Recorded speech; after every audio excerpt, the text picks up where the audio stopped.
Hey, tonight we are going to explore the gentle rhythm of a world long past, where the simplest mechanisms became the heartbeat of medieval life.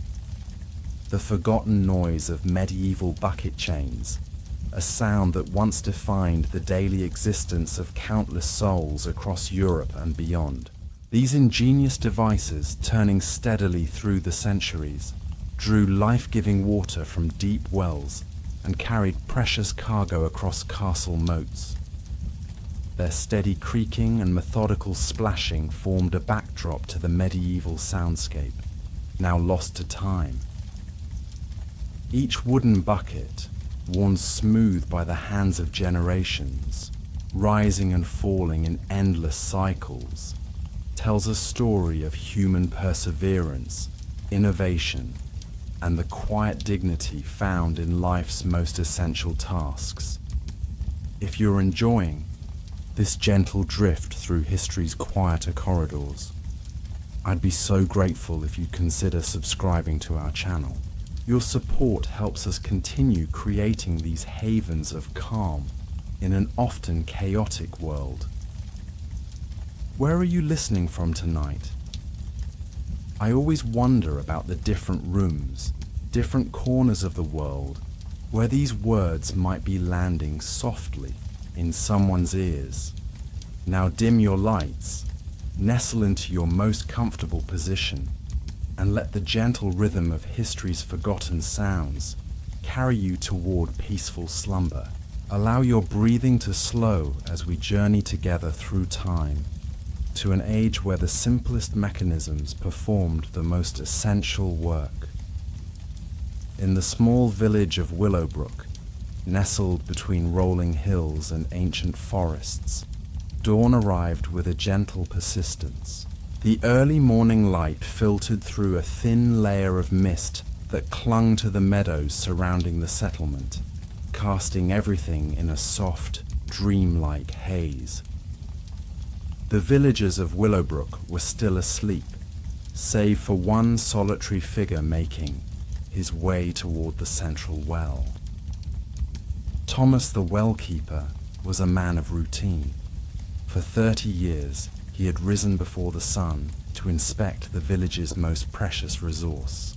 His weathered hands, marked by decades of honest labor, moved with practiced precision as he approached the wooden structure that housed the well's bucket chain mechanism. The contrivance was both simple and ingenious, a continuous loop of rope threaded through a series of wooden buckets, turned by a large wooden wheel that could be operated by hand, or, on busier days, by the steady strength of the village's old donkey. As Thomas began his morning ritual, turning the crank to test the mechanism, a sound emerged that had accompanied the village's life for generations. It began with a slight creak of the wooden axle, followed by the methodical clunk of each bucket as it caught on the wheel. Then came the gentle splash as buckets dipped into the cool water below, and finally the satisfying sound of water cascading from rising buckets into the collection trough. This symphony of sounds, creak, clunk, splash, pour, had been the backdrop to Willowbrook's existence for as long as anyone could remember. Thomas paused his work to listen. There was something soothing in the rhythm, a comforting predictability that marked the passing of days. He recalled his father teaching him this very task, explaining how the Romans had first brought such mechanisms to these lands, and how generations had improved upon their design. The bucket chain was more than a tool. It was a legacy passed through careful hands, maintaining the delicate thread of life for an entire community. The village well stood at the very center of Willowbrook, its presence both practical and symbolic. Around it, centuries of life had unfolded, marriages proposed, disputes resolved, news shared, and gossip exchanged. The constant sound of the bucket chain had underscored it all, so omnipresent that most villagers no longer consciously heard it. It had become like the beating of the village's collective heart, noticeable only in its absence. As the morning progressed and the mist began to lift, the villagers of Willowbrook stirred from their sleep. First came the bakers, needing water for their dough, then the craftspeople preparing for a day of work. Mothers arrived with children in tow, filling household vessels while exchanging quiet conversation. Through it all, the bucket chain continued, its steady rhythm, driven now by the patient donkey walking its circular path. Among those approaching the well was Eleanor, the village herbalist. A woman of 60 winters, her knowledge of healing plants was matched only by her understanding of human nature. She carried 2 wooden pails suspended from a shoulder yoke, moving with the unhurried grace of someone who had performed the same task thousands of times. As she waited her turn at the well, she closed her eyes and listened to the mechanism's song. "A fine-tuned chain you have, Thomas," she remarked, her voice soft, yet carrying clearly in the morning air. "It speaks with a gentler voice today." Thomas nodded appreciatively. Few others noticed the subtle changes in the bucket chain's sound, the way weather affected the wood, how the rope stretched and contracted with the seasons, or how the pitch changed as the water level rose or fell. "Added a touch of tallow to the axle yesterday," he replied. "The old girl was getting a bit argumentative." Eleanor smiled knowingly. The well mechanism was always she to Thomas, a living entity worthy of respect and care.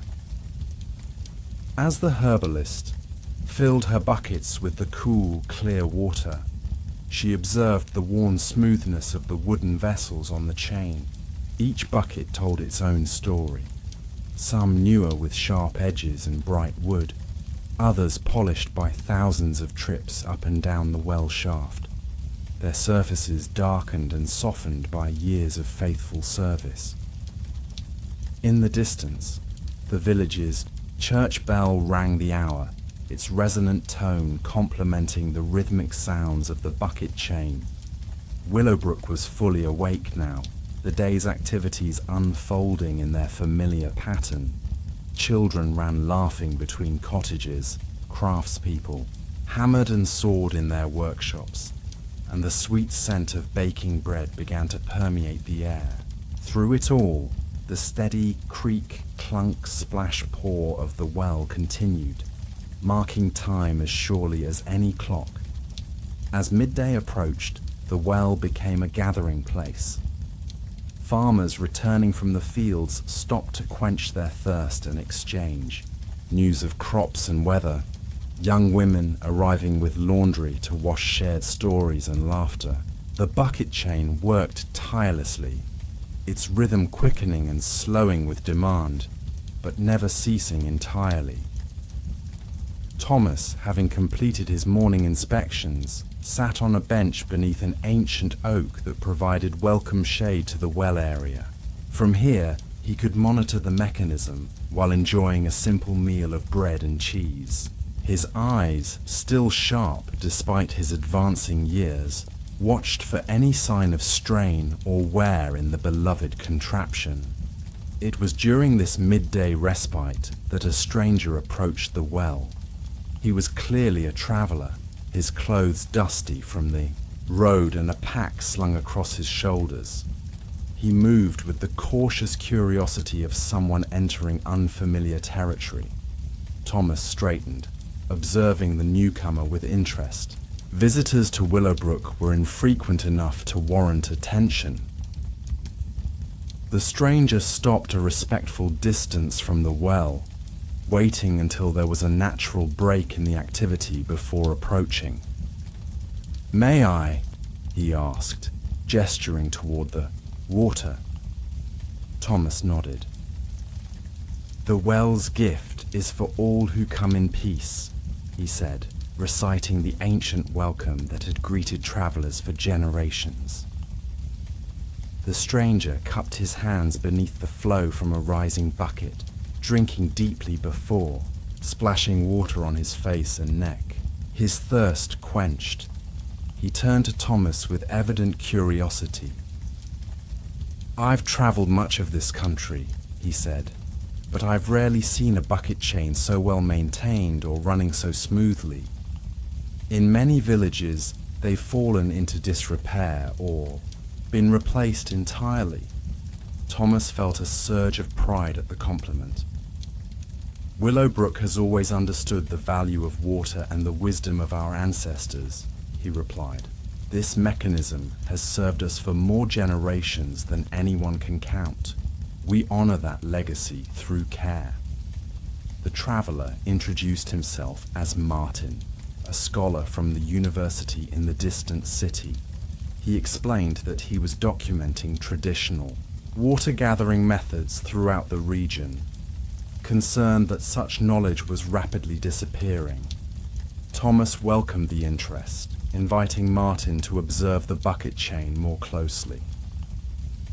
As afternoon shadows lengthened across the village green, Thomas and Martin sat together beneath the oak tree.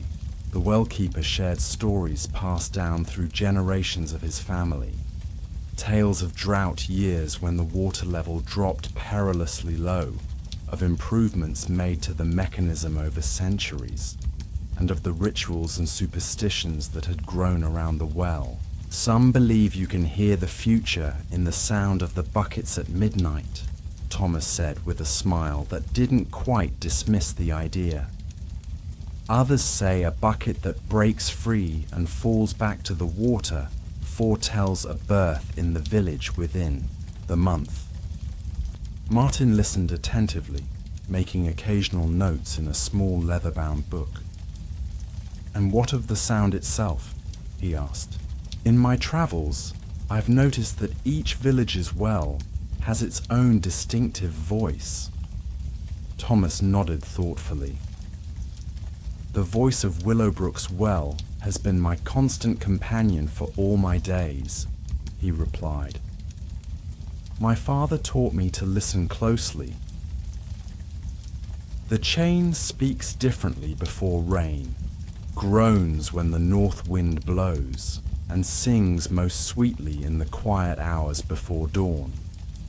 There are notes in its song that have remained unchanged since I was a boy, and others that shift with the seasons." As they spoke, village life continued around them. The bucket chain maintained its steady rhythm, rising and falling in its eternal cycle. Children stopped to watch the mechanism in fascination, as children had done for centuries before them. One small boy tossed a fallen leaf into the collection trough, watching with delight as it swirled in the current before disappearing down the drainage channel. When evening began to approach, activity at the well intensified once more.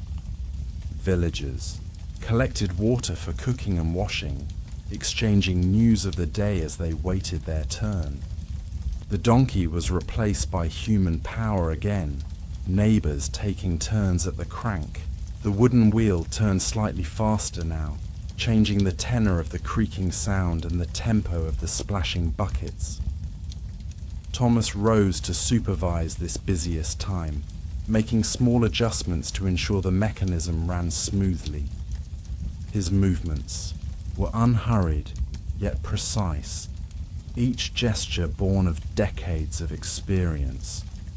Martin watched in admiration, recognizing a mastery that extended beyond mere technical skill to a deep, intuitive connection with the well's rhythms and needs. "In the city," Martin observed, "they're beginning to install pumps made of metal. They work faster, but require less skill to maintain." Thomas nodded, unsurprised. "We've heard of such things. The Lord Steward suggested something similar last." year. He paused, running a hand along the smooth wooden frame of the mechanism. But there's wisdom in the old ways. This chain has never failed us, even in the harshest winters or driest summers. It asks only for attention and care, not costly parts from distant forges. As the sun began to set, casting long shadows across Willowbrook, the activity at the well gradually subsided. Families retreated to their homes, where evening meals were prepared and day's end rituals began. Thomas made his final adjustments to the mechanism, ensuring it would run smoothly until morning.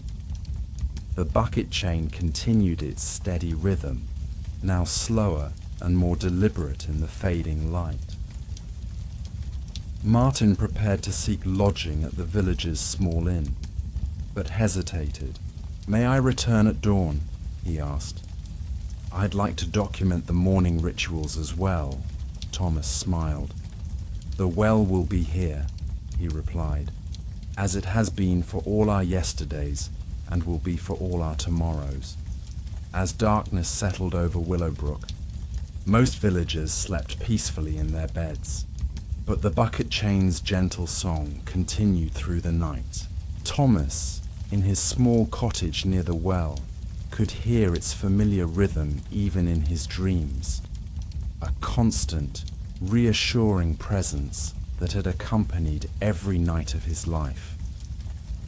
In the deepest hours of night, when even the owls grew quiet and the stars wheeled silently overhead, the sound of the bucket chain took on an almost mystical quality. The creak of wood, the splash of water, the rhythmic turning. These sounds connected the sleeping village to all who had come before and all who would follow. They spoke of continuity, of human ingenuity in harmony with nature's gifts, and of the quiet dignity found in life's most essential tasks. As promised, Martin returned before dawn the next day, finding Thomas already at his post. Together they watched the first light touch the eastern hills, gradually illuminating the village. The bucket chain's voice seemed especially clear in the morning stillness, each component of its sound distinct and pure. "Listen," Thomas said softly.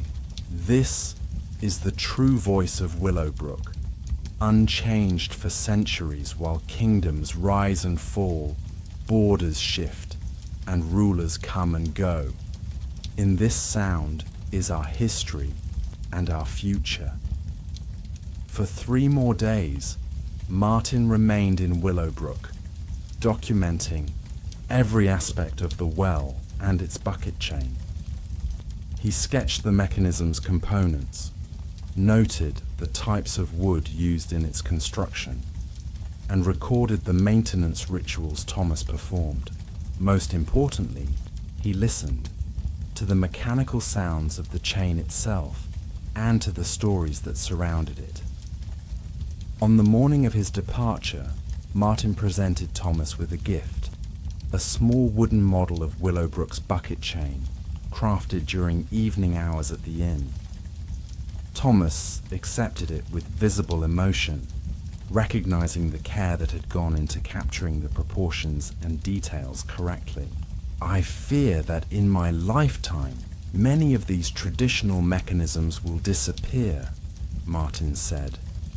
"But I promise that the knowledge of Willowbrook's well and its voice will be preserved in my writings." Thomas nodded gratefully. "All things change. In time," he replied. "But some echoes remain if we take care to listen for them." As Martin departed down the road that led eventually to the city, Thomas returned to his daily tasks. The bucket chain continued its eternal cycle, down into darkness, up into light, delivering its precious burden with each turn of the wheel. The sound accompanied him through the morning as it had through countless mornings before, a complex harmony of wood, water, rope, and time.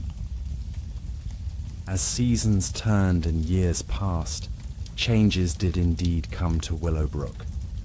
New buildings arose, old ones were repaired or repurposed, and the faces around the well shifted as children grew and elders passed on. Thomas eventually trained his own successor, a young woman named Sarah, who showed an unusual affinity for the mechanism's needs. The most important tool for this work is not in your hands, but in your ears, he told her repeatedly. Listen to the chain's voice. It will tell you what it needs if you learn its language. Sarah proved an apt pupil, developing the same intuitive connection to the well that had guided Thomas throughout his life. Under her care, the bucket chain continued its faithful service, its voice perhaps changing subtly, but its essence remaining the same. 10 years after Martin's visit, a package arrived in Willowbrook addressed to Thomas. Inside was a beautifully bound book titled Voices of the Wells, Traditional Water Gathering Methods of the Realm.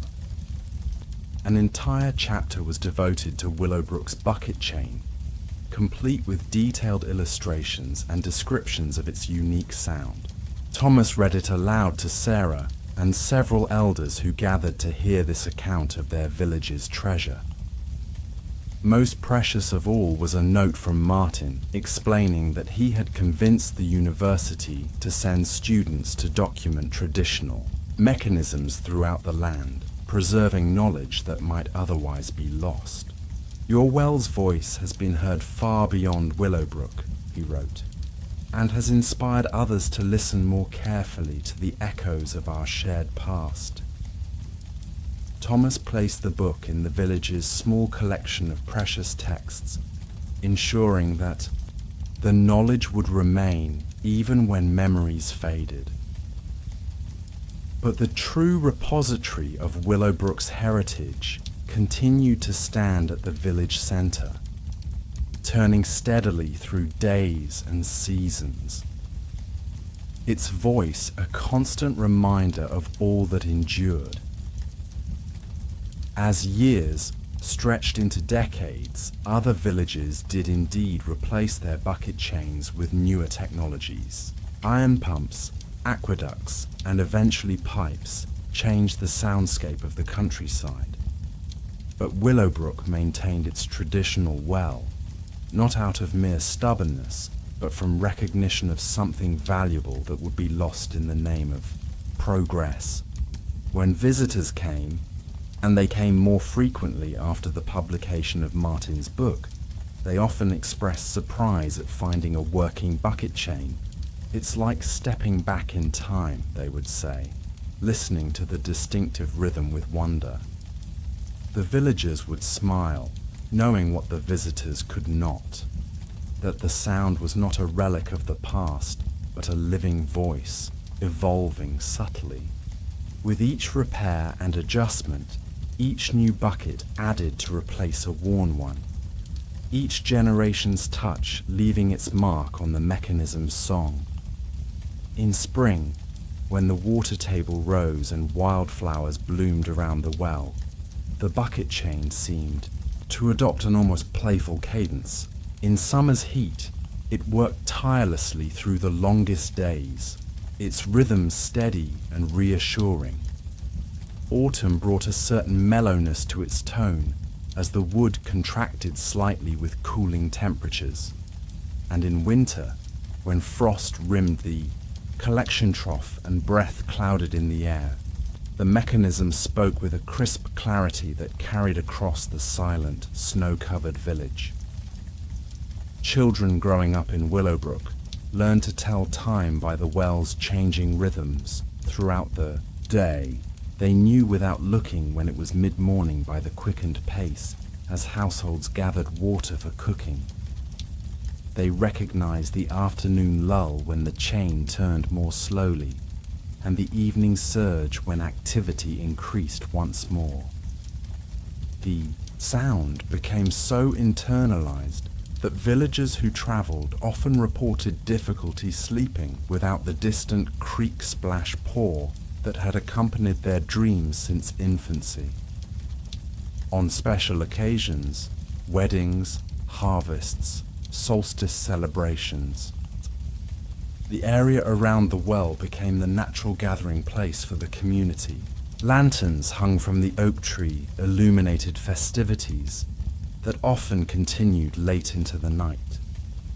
During these times, the bucket chain's rhythm seemed to blend with the music, laughter, and dancing, becoming part of the celebration itself. There were solemn moments too, when the well's voice took on deeper significance. During droughts, when water was carefully rationed and the mechanism turned less frequently, each precious drop was received with gratitude. In times of illness, when healing herbs steeped in the well's water, the steady sound offered comfort to the suffering. And when grief visited the village, the unchanging rhythm reminded all that life continued its cycle, despite individual loss. As Thomas grew elderly, his visits to the well became less frequent, but more contemplative. He would sit beneath the oak for hours, listening to the music that had formed the backdrop to his entire existence. Sarah managed the daily maintenance now, but she often sought his counsel when the mechanism spoke in ways she did not yet fully understand. "The north rope is beginning to stretch," he might say after closing his eyes to listen for several minutes. Or, "The third bucket from the top needs replacing before winter." His ear remained unerring, tuned by decades of attentive care. One autumn evening, as golden light bathed the village and swallows darted above the well, Thomas made his final visit. He sat longer than usual, watching the eternal cycle of buckets rising and falling.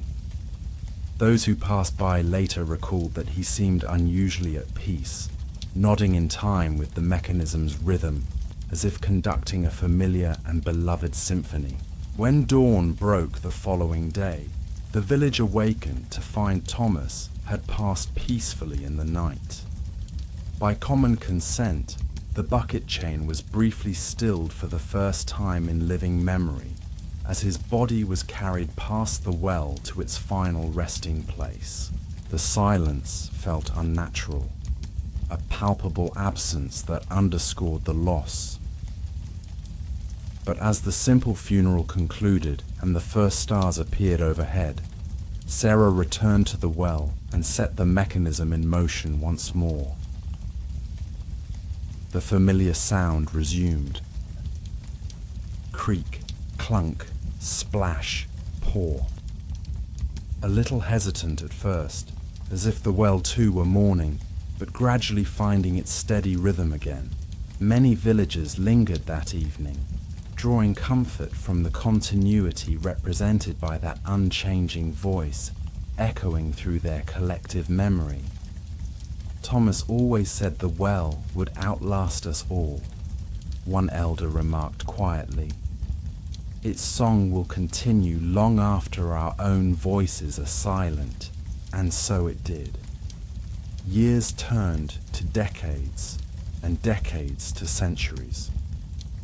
Willowbrook changed with the times.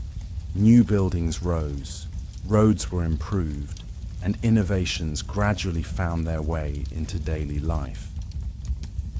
Yet, at the heart of the village, the ancient well remained, its bucket chain turning much as it always had.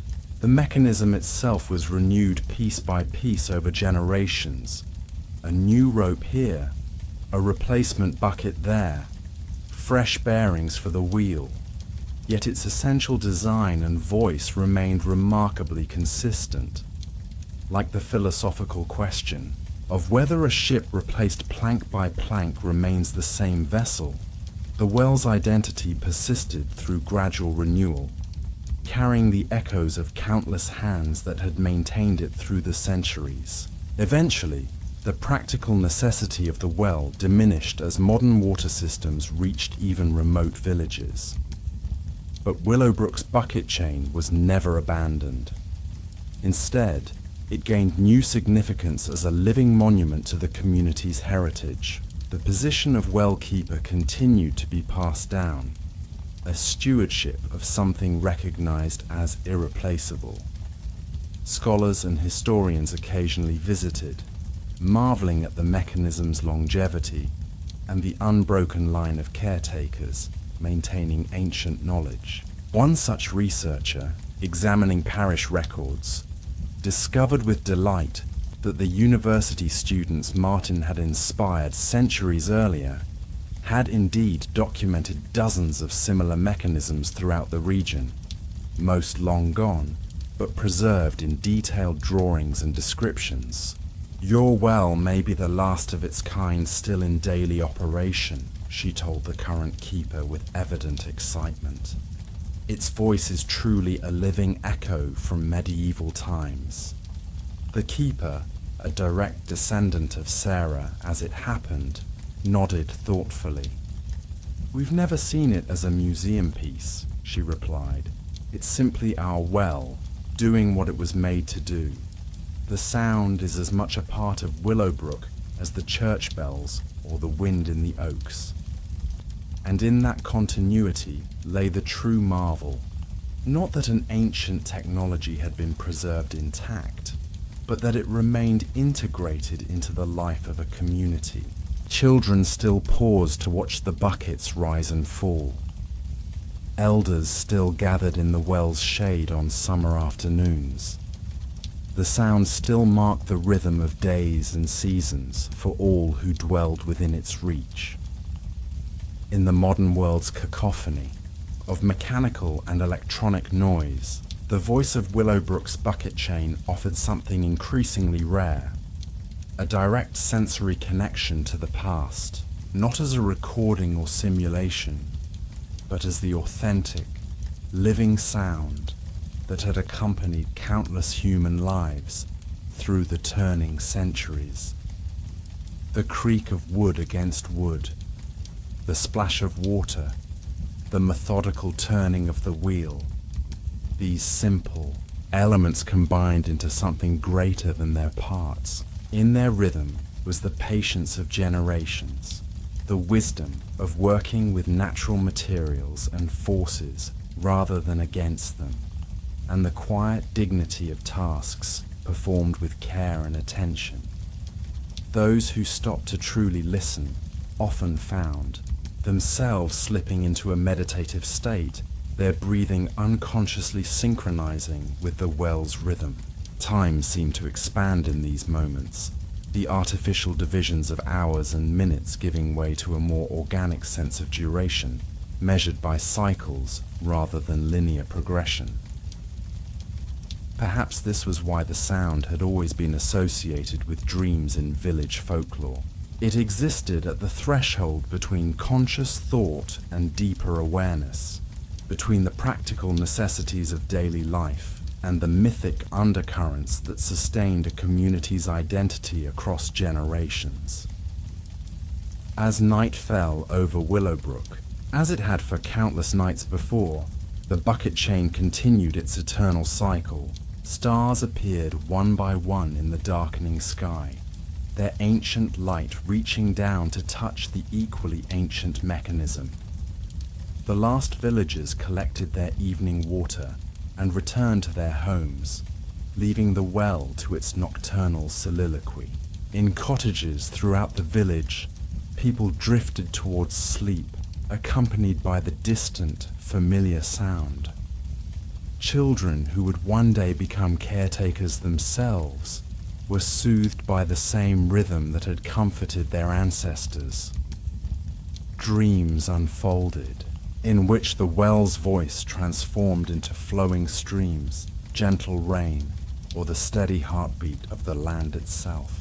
And in those dreams, as in the waking world, The forgotten noise of medieval bucket chains was not forgotten at all, but preserved in the most meaningful way possible, as a living sound still serving its original purpose, still speaking to those who knew how to listen, still connecting past, present, and future in its eternal, watery song.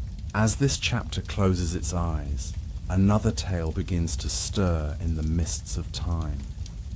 Let the gentle creaking of the bucket chain fade into the background of your dreams as we prepare to journey to another forgotten corner of medieval life, where different sounds await to lull you deeper into peaceful slumber. Beyond time's veil, where shadows deepen and memories fade, ancient wells hold secrets in their mossy stones. Water droplets cascade against worn wood, creating rhythms long forgotten, melodies that once accompanied the labor of countless hands. Listen closely as these whispers from centuries past unfold their gentle tale. In the small village of Nettlebrook, nestled between rolling hills and ancient forests, where time seemed to move with the gentle pace of seasons changing, there stood an old well that had served the community for countless generations. The well was not particularly remarkable in its appearance, a circular stone structure with a wooden roof supported by 4 sturdy posts.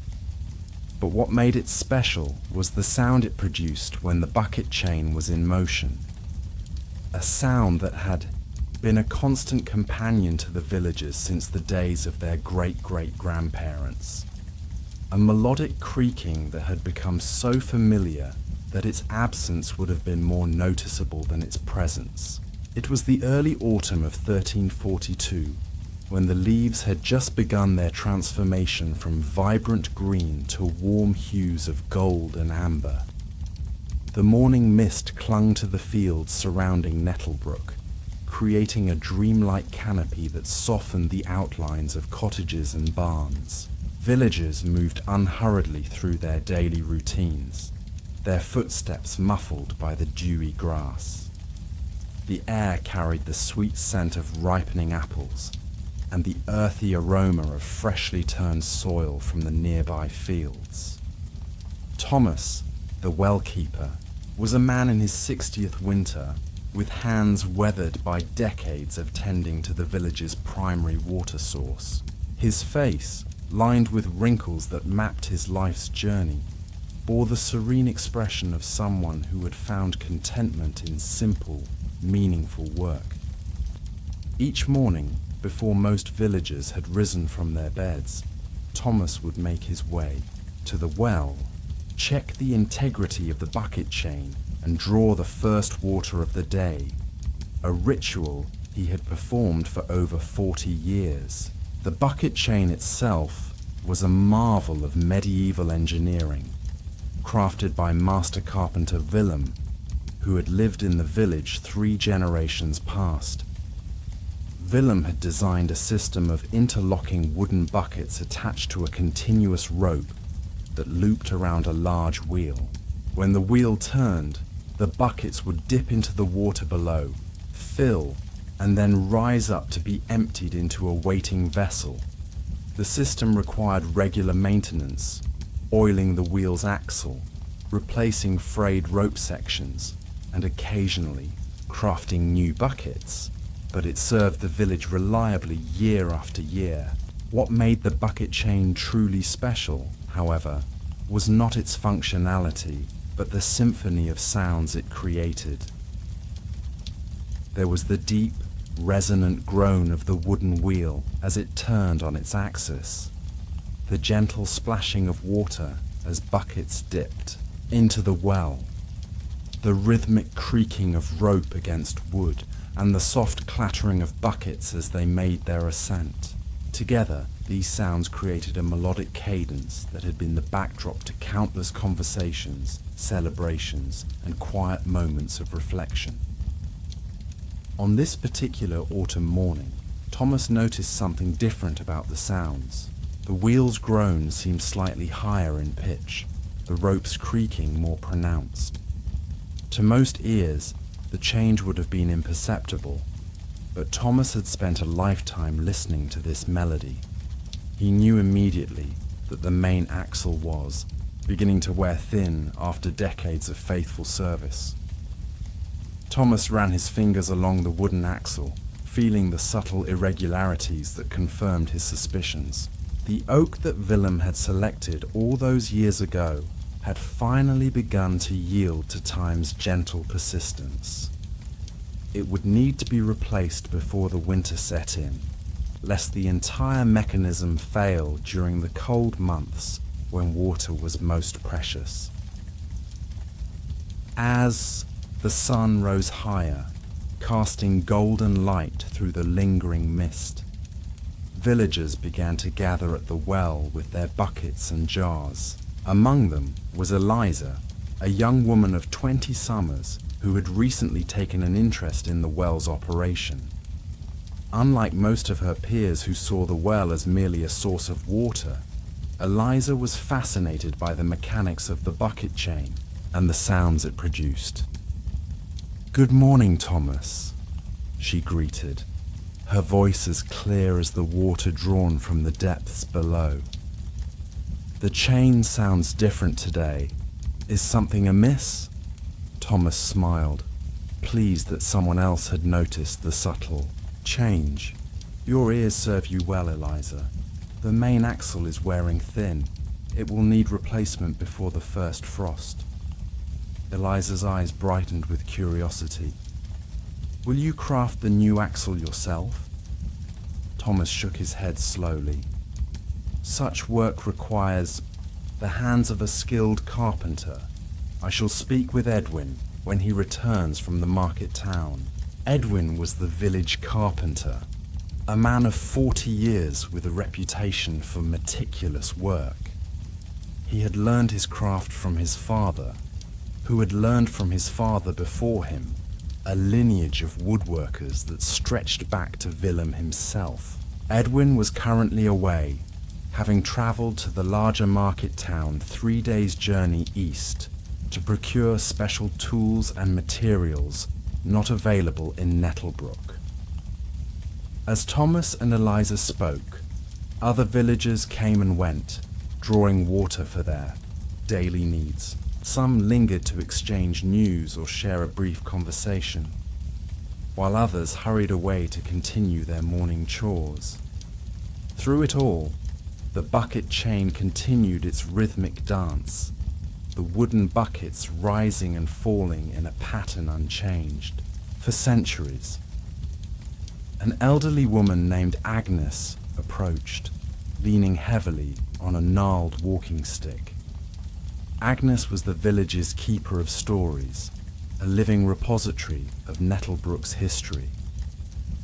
At 93 years of age, she was the oldest person in the community and one of the few who could recall the time before the current well was constructed. "I hear the wheel speaking of its age," Agnes remarked, her voice soft but clear. "It reminds me of the sounds my grandfather described from the old well, the one that stood where the miller's cottage now rests." Thomas helped Agnes fill her small water jug, his movements gentle and unhurried. "Tell us about the old well, Agnes. Eliza has taken an interest in such things." Agnes's eyes, clouded with age but still bright with intelligence, focused on Eliza. The old well had a different song altogether. Its bucket chain was made of elm rather than oak, and the sound was higher, almost like a distant flute when the wind blew from the east. "My grandfather said that on quiet nights you could hear it from the farthest cottage in the village." Eliza listened, entranced by the image of a well whose music carried across the sleeping village. Why was it replaced? "The great storm of 1247, Agnes replied.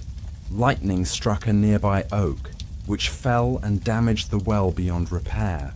The villagers took it as a sign that a new well was needed, and so they dug this one.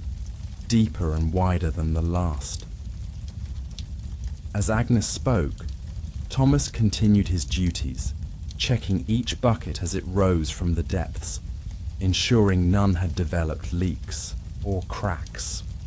The morning progressed, the mist burning away under the strengthening sun, revealing the full expanse of autumnal countryside that surrounded Nettlebrook. Fields of golden wheat awaited harvest, orchards hung heavy with ripening fruit, and the forest beyond displayed the first touches of fall colour. By midday, most villagers had collected their water for morning tasks, and the well stood relatively quiet. Thomas took this opportunity to more thoroughly examine the wearing axle. He climbed carefully onto the well's stone rim and ran his hands along the full length of the wooden shaft. The wear was most pronounced near the centre, where decades of rotation had gradually thinned the once robust oak. It would likely hold for a few more weeks, but not much beyond that. Eliza remained, watching Thomas with keen interest. "Could I help with the replacement when Edwin returns?" she asked. Thomas regarded her thoughtfully.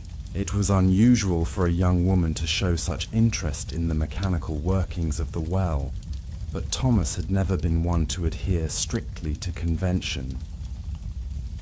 "Edwin may welcome an extra pair of hands. The work is not difficult, but it requires patience and care." Eliza smiled, clearly pleased by the prospect. "I have both in abundance."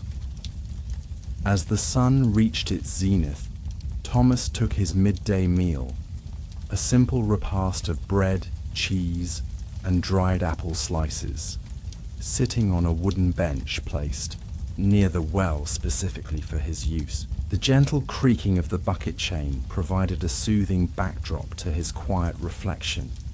He had spent most of his life tending this well, watching as generations of villagers came to draw water, first as children holding their mothers' hands, then as adults with families of their own. The well was more than a source of water. It was the heart of the community, a gathering place where news was shared, friendships were formed, and the rhythms of village life played out day after day, season after season. Thomas took pride in his role as keeper of this essential resource, understanding that his work, though humble, was vital to the well-being of every person in Nettlebrook. The afternoon brought a different flow of villagers to the well, women coming to collect water for evening meals, children sent on errands by busy parents, field workers stopping to quench their thirst after hours of labor under the autumn sun. Each interaction was brief but meaningful, a momentary connection in the tapestry of community life.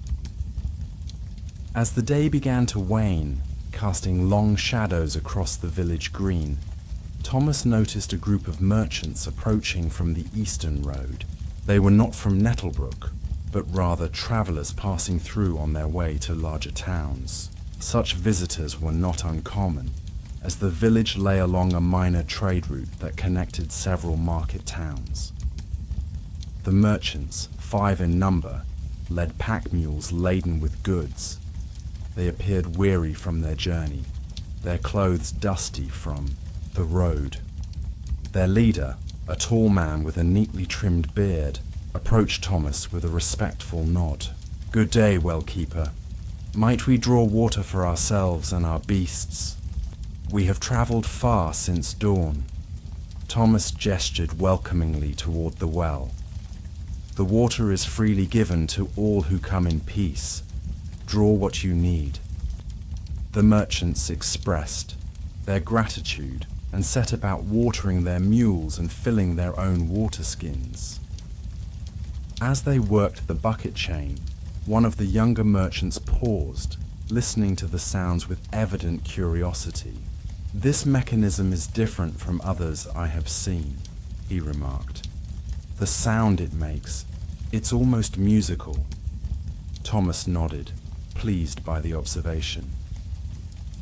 Our well has sung this song for generations. Each well has its own voice, shaped by the materials used and the hands that crafted it. The young merchant leaned closer to examine the wooden wheel. In the eastern provinces, they've begun using metal chains in some wells. They make a sharper sound, less pleasing to the ear, but more durable. Thomas listened with interest. He had heard tales of such innovations, but had never seen them firsthand. Does metal not taint the water with its taste? He inquired. They line the buckets with sealed wood to prevent this, the merchant explained. But the sound, it cannot compare to this gentle melody. As the merchants rested in the shade of a nearby oak tree, Thomas contemplated the changes occurring in the world beyond Nettlebrook.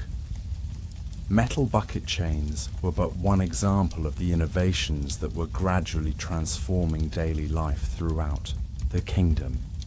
Yet here in this small village, traditions persisted, handed down from one generation to the next, with only the most necessary adaptations. The merchants departed before evening fell, continuing their journey westward. Thomas watched them go, carrying with them stories of Nettlebrook's singing well to share in distant places. There was comfort in knowing that something as simple as the sound of a bucket chain could leave an impression worthy of being retold. As twilight descended upon the village, painting the sky in hues of lavender and deep blue, the day's activities began to wind down. Farmers returned from their fields, craftspeople closed up their workshops, and families gathered in cottages for evening meals. The well, which had been a center of activity throughout the day, grew quiet. Thomas performed his evening ritual, checking the bucket chain one final time and securing the well's protective cover, a wooden lid that kept debris from falling into the precious water below. As he worked, Eliza returned, carrying a small lantern that cast a warm glow in the gathering dusk. "I brought you something," she said, reaching into a pocket of her apron. She withdrew a small bundle wrapped in linen cloth. Thomas accepted the bundle and carefully unwrapped it to reveal a wooden carving of a bucket, perfectly detailed despite its small size. "Did you make this?" he asked, admiring the craftsmanship. Eliza nodded, a hint of pride in her expression. "I've been learning from Edwin when he has time to teach. I thought you might like a reminder of the well's song, even when you're away from it." Thomas turned the carving in his hands, touched by the thoughtfulness of the gift. "It's beautifully made. You have a gift for woodworking, Eliza." "Edwin says the same. He's offered to take me as an apprentice when I reach my 21st year." This was surprising news. Female carpenters were rare, though not unheard of. "And your parents, what do they say to this?" "My father thinks it unusual but does not oppose it. My mother worries that I'll never find a husband if my hands grow as calloused as a man's." Eliza smiled wryly. "But I told her that any man who cares more about my hands than my heart is not worth marrying." Thomas chuckled softly. "Wisdom beyond your years. Edwin will be fortunate to have such an apprentice." As they spoke, the first stars appeared in the eastern sky, bright points of light against the deepening blue. The evening air grew cooler, carrying the scent of wood smoke from cooking fires and the sweet fragrance of late blooming flowers. In the distance, an owl called, its haunting cry echoing across the village green. Thomas secured the well cover and placed the small wooden bucket in his pocket. "Thank you for the gift, Eliza. It will remind me of both the well's song and your kindness." Eliza nodded, seeming pleased. "Will you tell me more about the well's history tomorrow? Agnes's stories have made me curious about how the bucket chains of old were crafted." "I'll share what I know," Thomas promised, though for the oldest tales, Agnes remains our best source. Her memory reaches back further than any book we have in the village. With that, they parted ways. Thomas to his small cottage near the village centre, Eliza to her family's home on the eastern edge of Nettlebrook. The village settled into nighttime quietude, punctuated only by the occasional barking of a dog or the distant lowing of cattle in their nighttime enclosures. In his cottage, Thomas placed the wooden bucket carving on a shelf beside other treasured mementos of his life. A smooth stone from the river where he had played as a boy, a dried flower from his wife's funeral wreath, a small knife with a carved handle given to him by his father when he first became well keeper.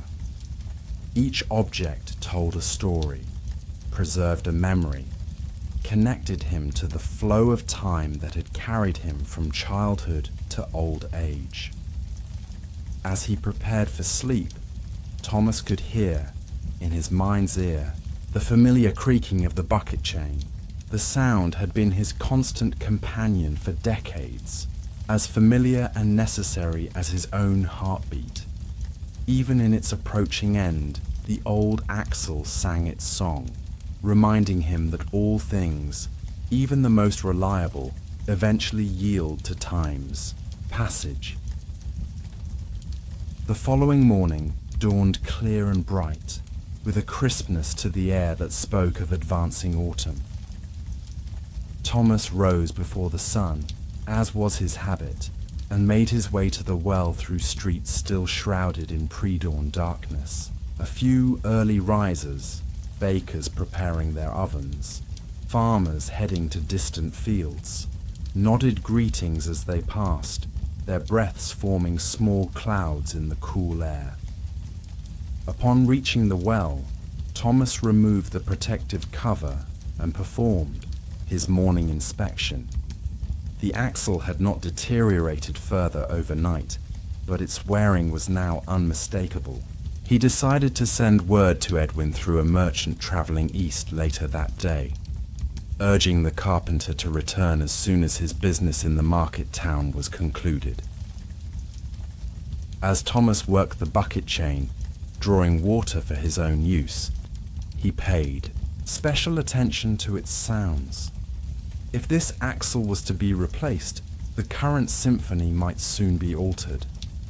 Though the new axle would be crafted to match the old as closely as possible, subtle differences in the wood's grain and density would inevitably change the acoustic properties. The well would still sing, but with a slightly different voice. The thought brought a wistfulness to Thomas's heart. He had grown accustomed to this particular melody, had found comfort in its familiar cadence. Yet he also understood that change was an inevitable part of life, even in a place as steeped in tradition as Nettlebrook. The well had undergone many repairs and replacements over the centuries, each slightly altering its character while preserving its essential function. As the village awakened to the new day, familiar faces began to appear at the well. Margaret, the baker's wife, arrived with her twin daughters, each carrying a small wooden pail. The girls, just 7 years old, giggled as they watched the buckets rise from the depths, water glistening in the early morning light. "Listen to the well's song," Margaret instructed them. "Your children will hear this same sound when they come to draw water." Thomas did not correct her, though he knew the sound would be subtly different once the axle was replaced. Some changes were worth mentioning. Others were best left to be discovered gradually, allowing each person to adjust in their own time. By mid-morning, the village was fully awake, with people moving purposefully through their daily tasks. Farmers worked in the surrounding fields, harvesting the last of the season's crops. Craftspeople, the blacksmith, the potter, the weaver, plied their trades in small workshops attached to their homes. Children too young for serious work played games in the village square, their laughter carrying on the breeze.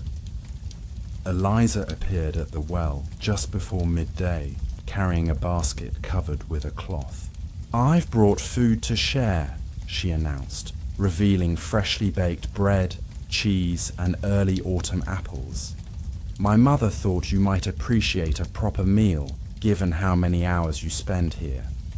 Thomas accepted the offering with genuine gratitude. Though he normally brought his own food, the fresh bread, still warm from the oven, was a welcome change from his usual fare. "Your mother is kind to think of an old man's comfort.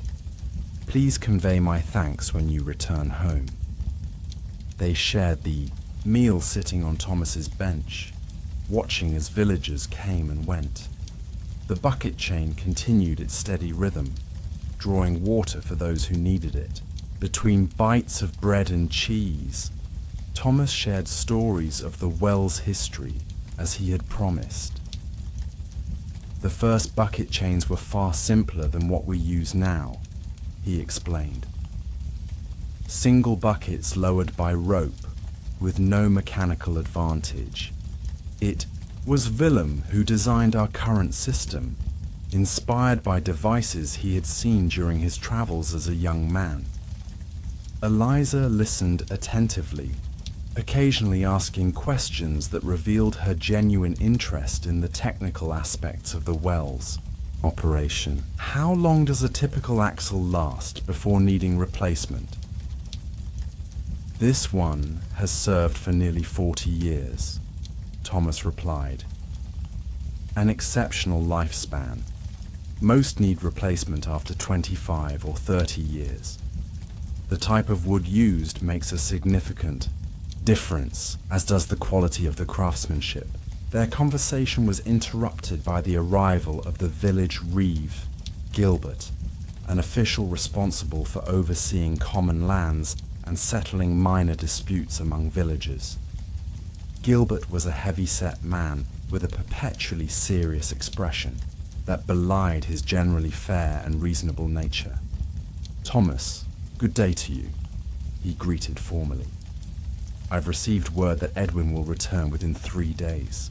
He's procured the materials needed for the axle replacement and several other projects requiring his attention." Thomas nodded, pleased by this news. "The timing is fortunate. The axle will hold until then, but not much beyond." Gilbert glanced at Eliza, seeming mildly surprised to find her engaged in discussion about well mechanics. "Edwin also mentioned that you've expressed interest in apprenticing with him," he said, his tone neutral but not disapproving. Eliza straightened slightly. "I have, sir. I find great satisfaction in woodworking." "An unusual choice for a young woman," Gilbert remarked. "But these are changing times. If you have the aptitude and Edwin is willing to teach, I see no reason to object." This was as close to an endorsement as one could expect from the reeve, whose responsibilities included maintaining village traditions while also adapting to necessary changes. His approval, though not strictly required, would help smooth Eliza's path in pursuing this unconventional career. After Gilbert departed, Thomas and Eliza finished their meal in companionable silence. The afternoon sun warmed the air, casting dappled shadows through the leaves of nearby trees. The well's bucket chain continued its rhythmic movement, creaking and splashing in the familiar pattern that had become the soundtrack to countless such moments throughout Nettlebrook's history. As Thomas put away the remains of their meal, he noticed Eliza studying the wearing axle with focused attention. "You're trying to understand exactly how it's worn," he observed. She nodded without looking up. "The pattern of wear tells a story, where the greatest stress occurs, how the movement has shaped the wood over time. When I craft things, I want to anticipate how they will age." Thomas smiled, recognizing in her words the mindset of a true artisan. "That is wisdom that many woodworkers take years to develop. You have good instincts, Eliza." The afternoon progressed, with the steady rhythm that characterized life in Nettlebrook. Villagers came to the well in a continuous stream, drawing water for cooking, cleaning, watering gardens, and providing for livestock. Thomas greeted each person by name, offering assistance to those who needed it, and engaging in brief conversations that strengthened the bonds of community. Eliza remained for much of the afternoon, observing the well's operation with keen interest, and occasionally asking questions about its maintenance. As the day began to wane, she reluctantly took her leave, promising to return the following day to continue learning about the bucket chain's mechanics. The next 3 days passed in similar fashion, with Thomas tending the well and Eliza absorbing knowledge about its operation. The wearing axle held, though its creaking grew more pronounced, altering the familiar melody in subtle ways that only those most attuned to its sounds would notice. On the morning of the 4th day, Edwin the carpenter returned to Nettlebrook. He arrived with a wagon containing tools, lumber, and various materials acquired during his journey to the market town. After securing his purchases and greeting his family, his first stop was the village well, where Thomas awaited his assessment. Edwin was a man of medium height with strong, capable hands and observant eyes. He examined the wearing axle with professional scrutiny, running his fingers along its surface and testing its integrity with gentle pressure. "You were right to send word," he confirmed. "Another fortnight, and it might have failed completely. I've brought seasoned oak that will serve well as a replacement. We can begin work tomorrow at first light." Thomas nodded, relieved that the repair would be made before any crisis occurred. "Eliza has expressed interest in assisting with the work, if you're amenable." Edwin smiled.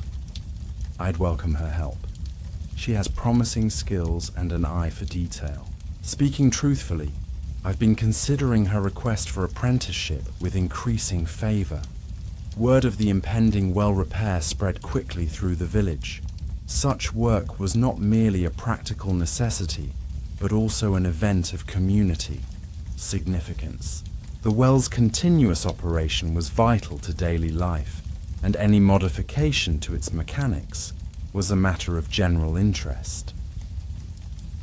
That evening, as twilight settled over Nettlebrook, Thomas lingered longer than usual at the well. He worked the bucket chain repeatedly, drawing water that wasn't strictly needed, listening to the unique symphony of sounds produced by the aging axle. Tomorrow, this particular melody would be silenced, replaced by a new variation on the ancient theme.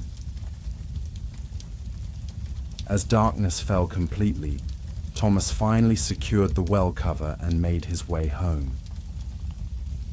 The night was clear, with a waxing moon providing enough light to navigate the familiar paths. In his cottage, he once again took out the small wooden bucket that Eliza had carved, examining its perfect proportions and smooth finish. The girl had genuine talent and uncommon dedication, If anyone could successfully forge a path as a female carpenter in their traditional community, it would be Eliza. Morning arrived with a sense of anticipation. Thomas reached the well before sunrise, as was his custom, but found Edwin and Eliza already there, organizing tools and materials for the day's work. A new oak axle, perfectly shaped and smoothed, lay on a cloth near the well. Various tools, chisels, mallets, augers, and specialized implements were arranged in neat rows, ready for use. "We'll need to work efficiently," Edwin explained. "The village cannot be without water for long. I expect the replacement to take most of the day, but we should be finished before sunset." As the first rays of sunlight crested the eastern hills, they began the careful process of dismantling the well's bucket chain mechanism. First, the rope and buckets were removed and set aside. Next, the wooden wheel was detached from its supports, revealing the wearing axle in its entirety. Word of the activity spread, and throughout the morning, villagers gathered to watch the work. Some brought food and drink for the workers, others offered assistance with moving heavy components. Children observed from a safe distance, fascinated by the rare opportunity to see the well's inner workings exposed. Removing the old axle proved challenging. Decades of use had caused it to settle firmly into its supports, requiring careful application of force to extract it without damaging the surrounding structure. Edwin directed the effort with quiet authority, guiding Thomas and Eliza through each step of the process. By midday, the old axle had been successfully removed. Edwin held it reverently, examining the patterns of wear that told the story of its long service. 40 years, he mused. It has earned its rest.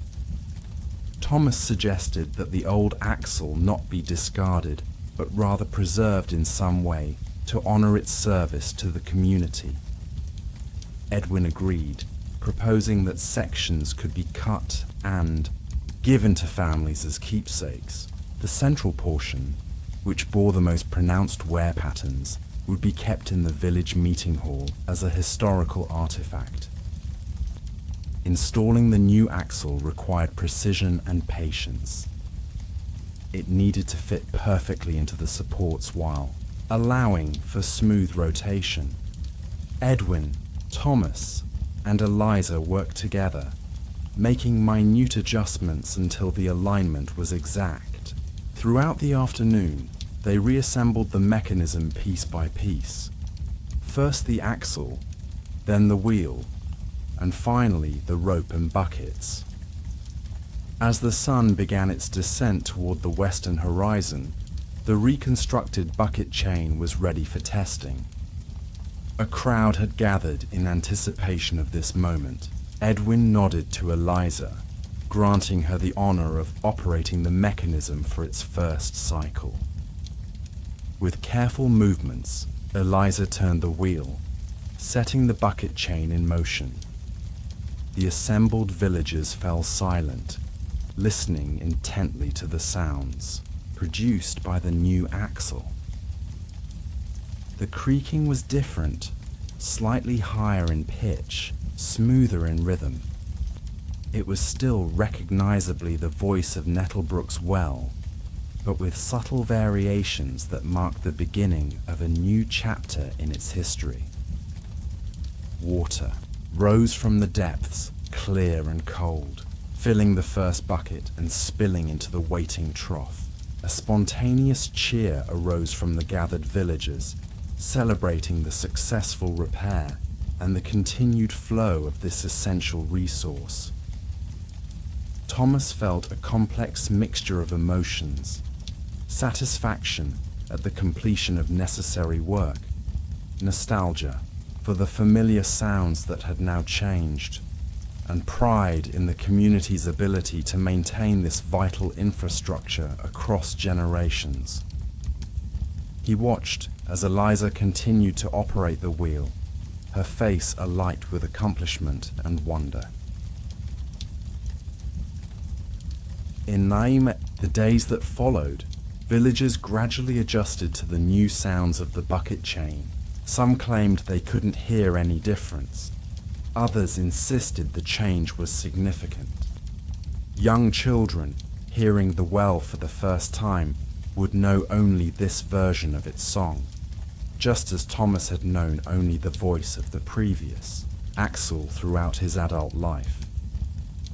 Edwin formally accepted Eliza as his apprentice, beginning a training period that would eventually lead to her becoming Nettlebrook's first female carpenter. Her initial project was to craft replacement buckets for the well, learning through direct experience the precise techniques needed to create vessels that were both functional and durable. As autumn deepened toward winter, the rhythms of village life adjusted to the changing seasons. Fields lay fallow after harvest, awaiting spring's renewal. The forest's deciduous trees stood bare against the sky, their fallen leaves forming a rich carpet on the ground below. Mornings often began with frost glittering on rooftops and meadows, melting away as the sun climbed higher. Through all these changes, the well remained a constant presence, its newly voiced bucket chain marking the passage of hours and days with steady, reliable service. Thomas continued his duties as well-keeper, maintaining the mechanism and ensuring that water remained accessible to all who needed it.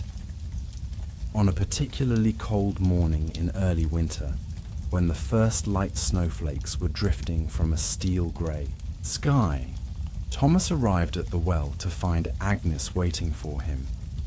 The elderly woman rarely ventured out in such weather, making her presence notable. "I wanted to hear the new song properly," she explained, when Thomas expressed concern for her comfort in the cold. "My ears aren't what they once were, and it's quieter at this early hour."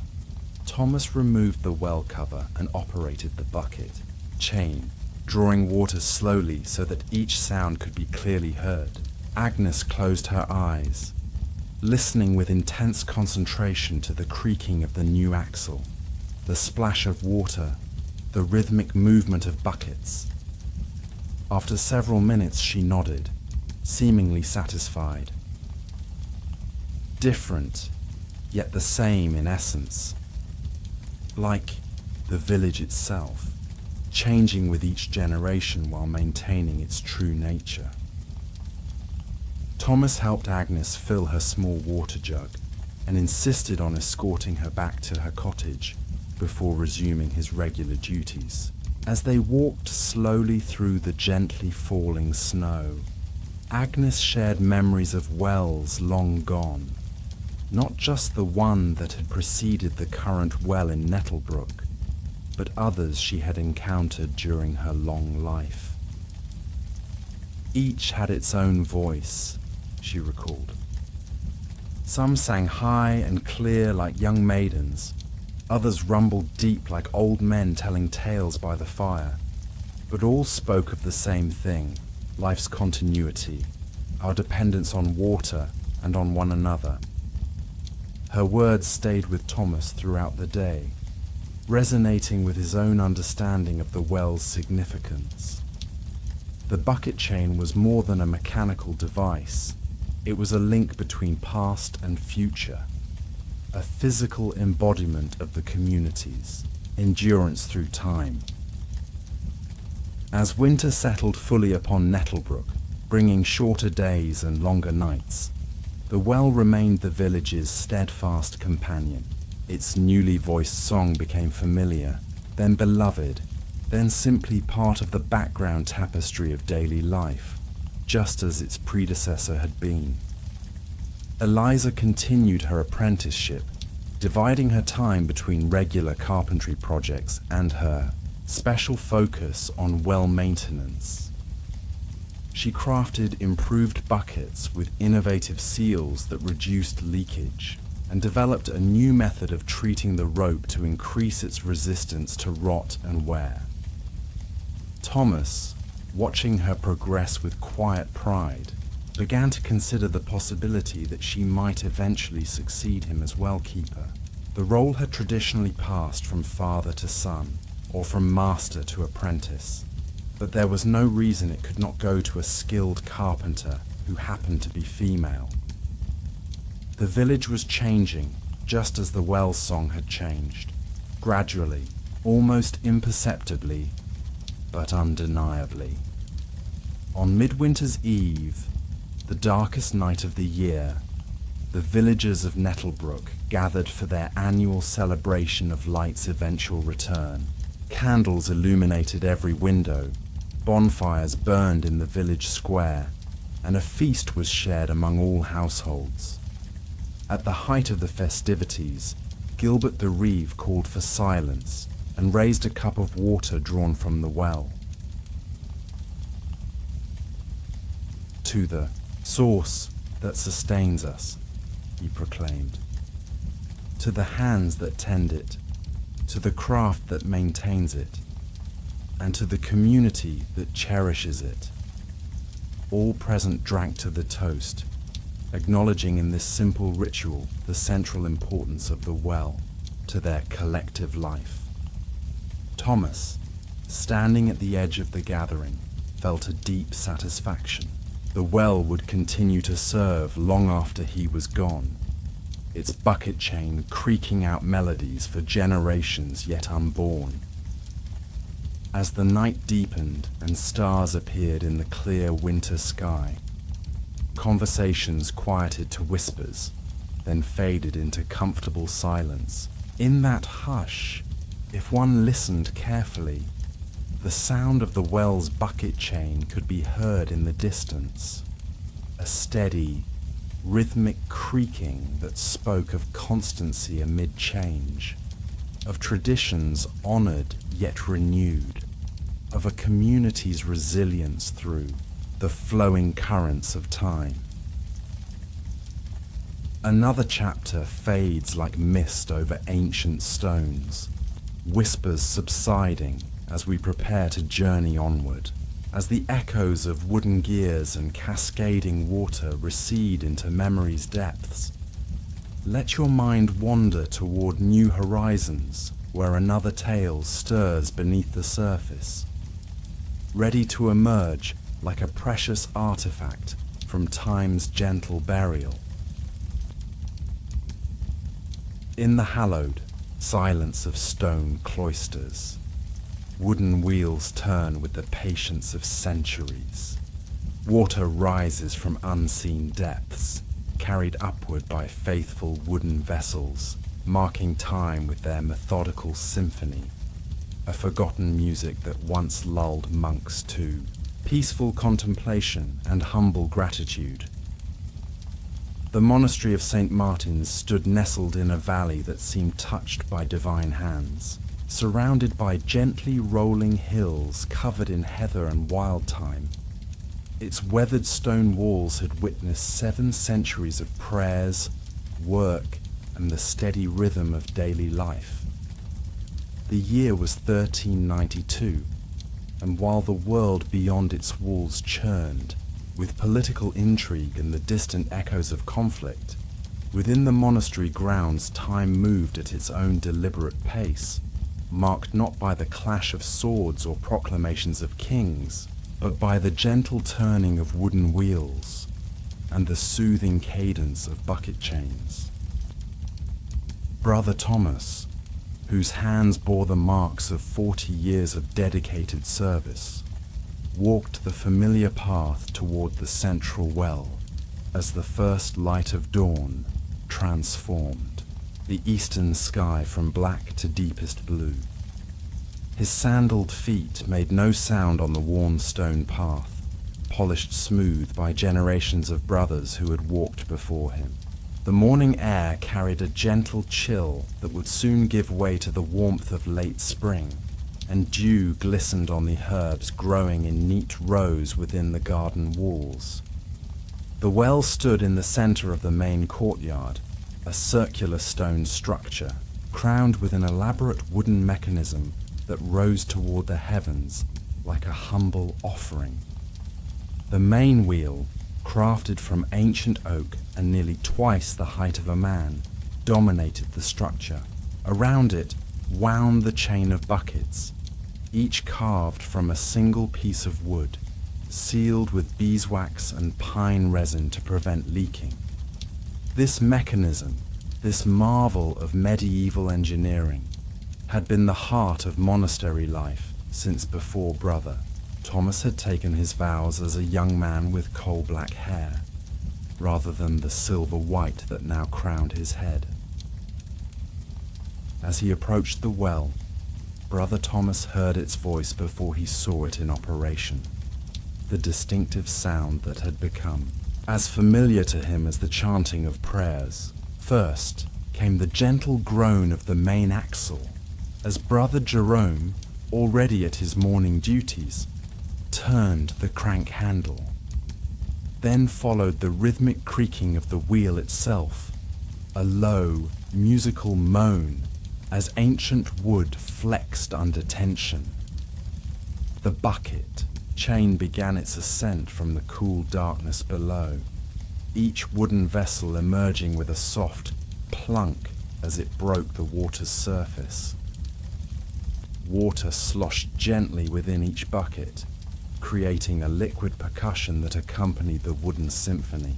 As each bucket reached the apex of its journey, it tipped its contents with a gurgling splash into the collection trough, which fed the monastery's intricate network of channels and cisterns. Then came the soft clatter as the empty bucket descended, back into the darkness to begin its journey anew. To the uninitiated ear, these sounds might seem random, even discordant, but to those who lived within these walls, it was a comforting melody, a reminder of continuity and order in an unpredictable world. "Good morning, Brother Thomas," called Jerome, his young face flushed with the effort of turning the crank.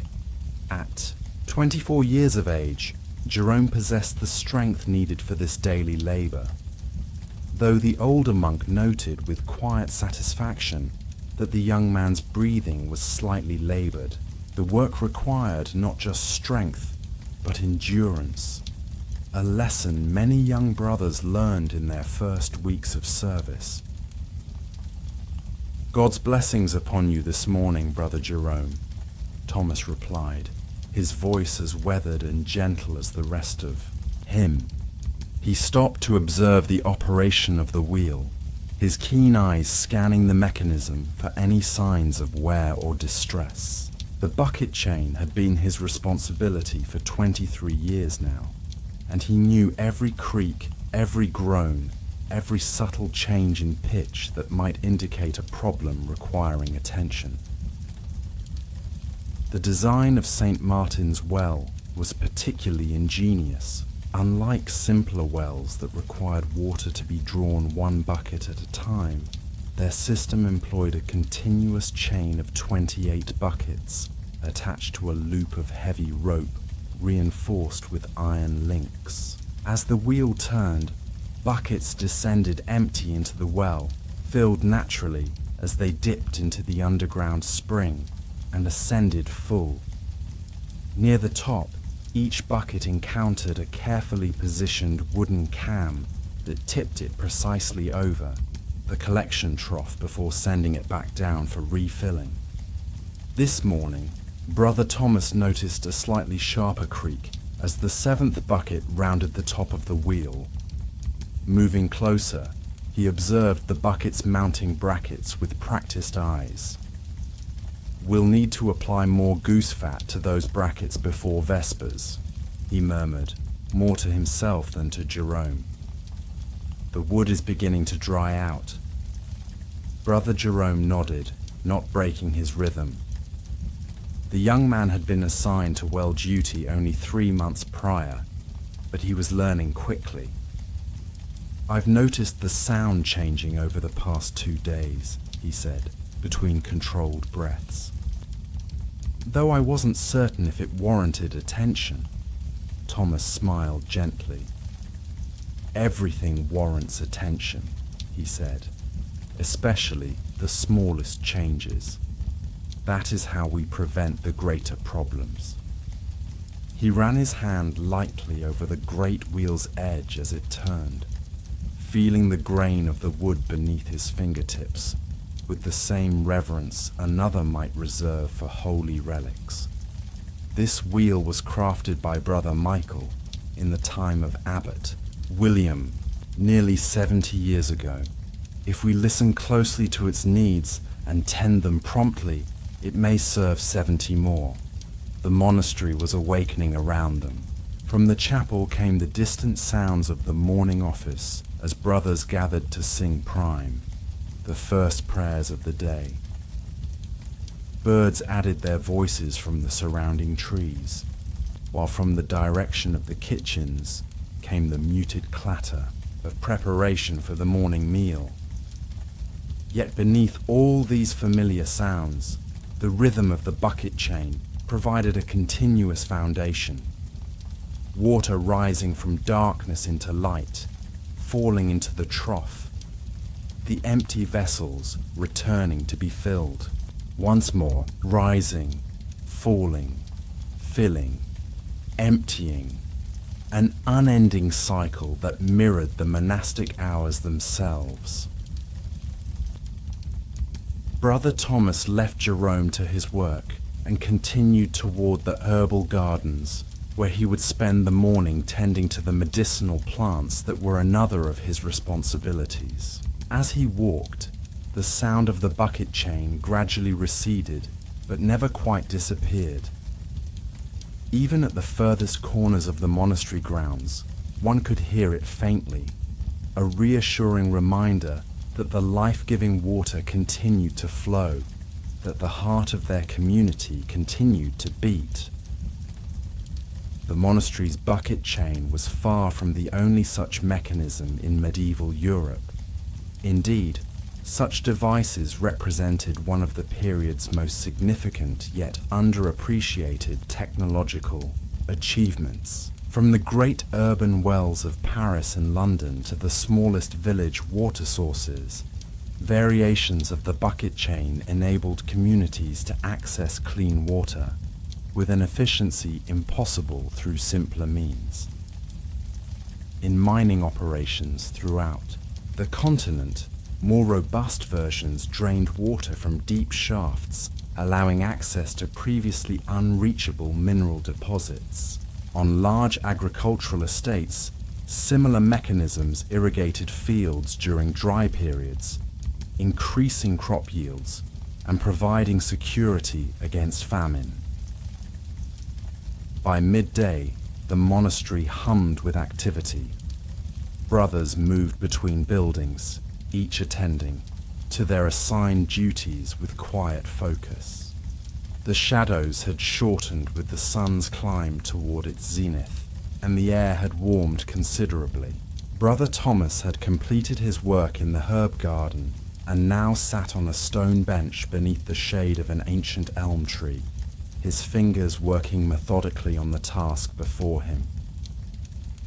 He was carving a replacement bucket from a seasoned piece of alder wood. Though no buckets currently needed replacement, Brother Thomas believed in preparation. A wise steward anticipates needs before they become urgent, he often told the younger monks.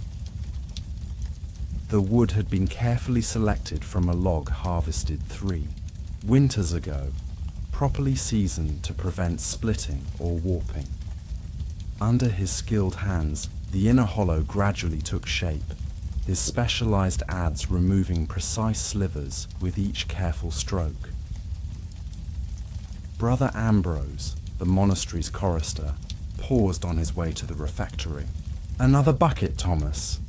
I believe that makes the 3rd you've crafted this season."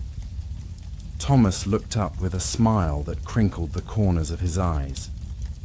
Indeed, the winter was hard on the mechanism. 2 buckets developed cracks from the severe frost in January. I've repaired them, but they'll not last beyond autumn. Ambrose nodded thoughtfully, his gaze drifting toward the distant well, where the great wheel continued its endless turning, its familiar sounds carrying across the courtyard. I've often thought, he said in his melodic voice, trained by decades of leading chants and prayers, that there is something musical in that contraption of yours. Do you hear it? A rhythm as steady as any I create with my conducting staff. Brother Thomas paused in his carving, head tilted slightly as he listened. I have always found it so, he agreed, though I confess I've never had the vocabulary to describe it as such. To my ear, it speaks more of time than of music, marking the moments of our days as surely as the bells call us to prayer. Perhaps they are not so different, mused Ambrose. Our prayers give structure to time, dividing the day into sacred portions. Your wheel gives structure to space, bringing water from below to above, from unusable to useful. He smiled at the parallel. God's order, expressed through different means. The conversation might have continued, but the bell rang calling the brothers to the midday meal. Thomas carefully set aside his partially carved bucket and tools, covering them with a clean cloth to protect them from dust. As he walked alongside Ambrose toward the refectory, the bucket chain's sound followed them. The groaning wheel, the splash of water, the clatter of empty vessels returning to darkness. The refectory buzzed with the subdued sounds of 60 monks gathering for their meal. They took their places at long wooden tables worn smooth by centuries of use. Abbot Martin, a man of 70 whose back remained straight despite his years, led them in prayer before they began their simple meal of barley bread, cheese, and vegetable pottage. As was their custom, one brother read aloud from spiritual texts, while the others ate in contemplative silence. After the meal, the monastery observed a period of rest during the hottest part of the day. Some brothers retired to their cells for prayer or study, while others sought the shade of the cloister walks. Brother Thomas returned to the well, where a younger monk had relieved Jerome of the morning shift. The mechanism continued its work, the sound changing subtly as different hands applied different strength to the turning mechanism. Brother Matthias, Thomas greeted the young monk, who had joined their community only last autumn. How does the wheel respond to your touch today? Matthias, a former blacksmith's apprentice whose powerful shoulders made the work seem effortless, smiled in greeting. It seems eager, Brother Thomas. The mechanism turns more smoothly than yesterday. The warmer air softens the wood and allows the goose fat to penetrate more deeply, Thomas explained, approaching to inspect the 7th bucket that had concerned him earlier. He noted with satisfaction that someone, likely Jerome, had already applied fresh lubricant to the troublesome bracket. The bucket now moved with barely a whisper. Thomas spent the next hour inspecting the entire mechanism while Matthias continued turning. He checked each joint, examined the wooden teeth of the gears that transferred power from the hand crank to the main axle, and assessed the wear patterns on the cam system that tipped each bucket at precisely the right moment. This inspection was a weekly ritual that had prevented countless major failures over the decades of his stewardship. The well at St. Martin's was not merely functional but beautiful in its engineering. The main wheel had been decorated with carved motifs of flowing water and leaping fish, now partially obscured by years of use and repeated applications of protective oils. The bucket chain itself represented countless hours of careful craftsmanship, each vessel and connecting link requiring precise dimensions to ensure smooth operation. Unlike the crude bucket chains found in many village wells, the monastery's mechanism operated with remarkable quietness, not silent, but producing sounds that blended harmoniously into the background of daily life, rather than disrupting it. As he completed his inspection, Brother Thomas noticed one of the wooden teeth on the secondary gear beginning to show signs of stress. "We'll need to carve a replacement tooth soon," he told Matthias. "This one will likely fail within a fortnight." Matthias nodded, his hands never pausing in their steady turning. "Shall I ask Brother Bernard to prepare the proper wood? His carpentry skills would suit such precise work." Thomas considered this for a moment, then shook his head. "This is a task I should handle personally. The tooth must match the existing pattern exactly, or it will cause uneven wear on the entire mechanism." He ran his fingers over the worn tooth, feeling the smoothness of the wood that had performed its duty faithfully for years. "I'll begin the work tomorrow." The afternoon progressed with the languid pace common to monastery life. Thomas returned to his partially completed bucket, working methodically to hollow it to the precise dimensions required. Each bucket needed to be identical in weight and balance to ensure the mechanism operated smoothly.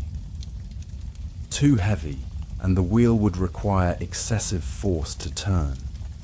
Too light, and the bucket might not dip deeply enough into the water to fill completely.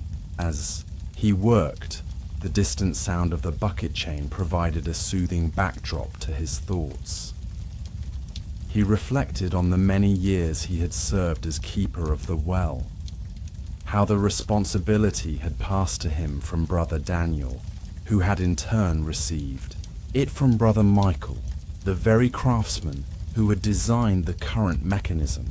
This continuity gave him profound satisfaction, to be a link in a chain of stewardship stretching back through the centuries, and God willing, extending forward for centuries more.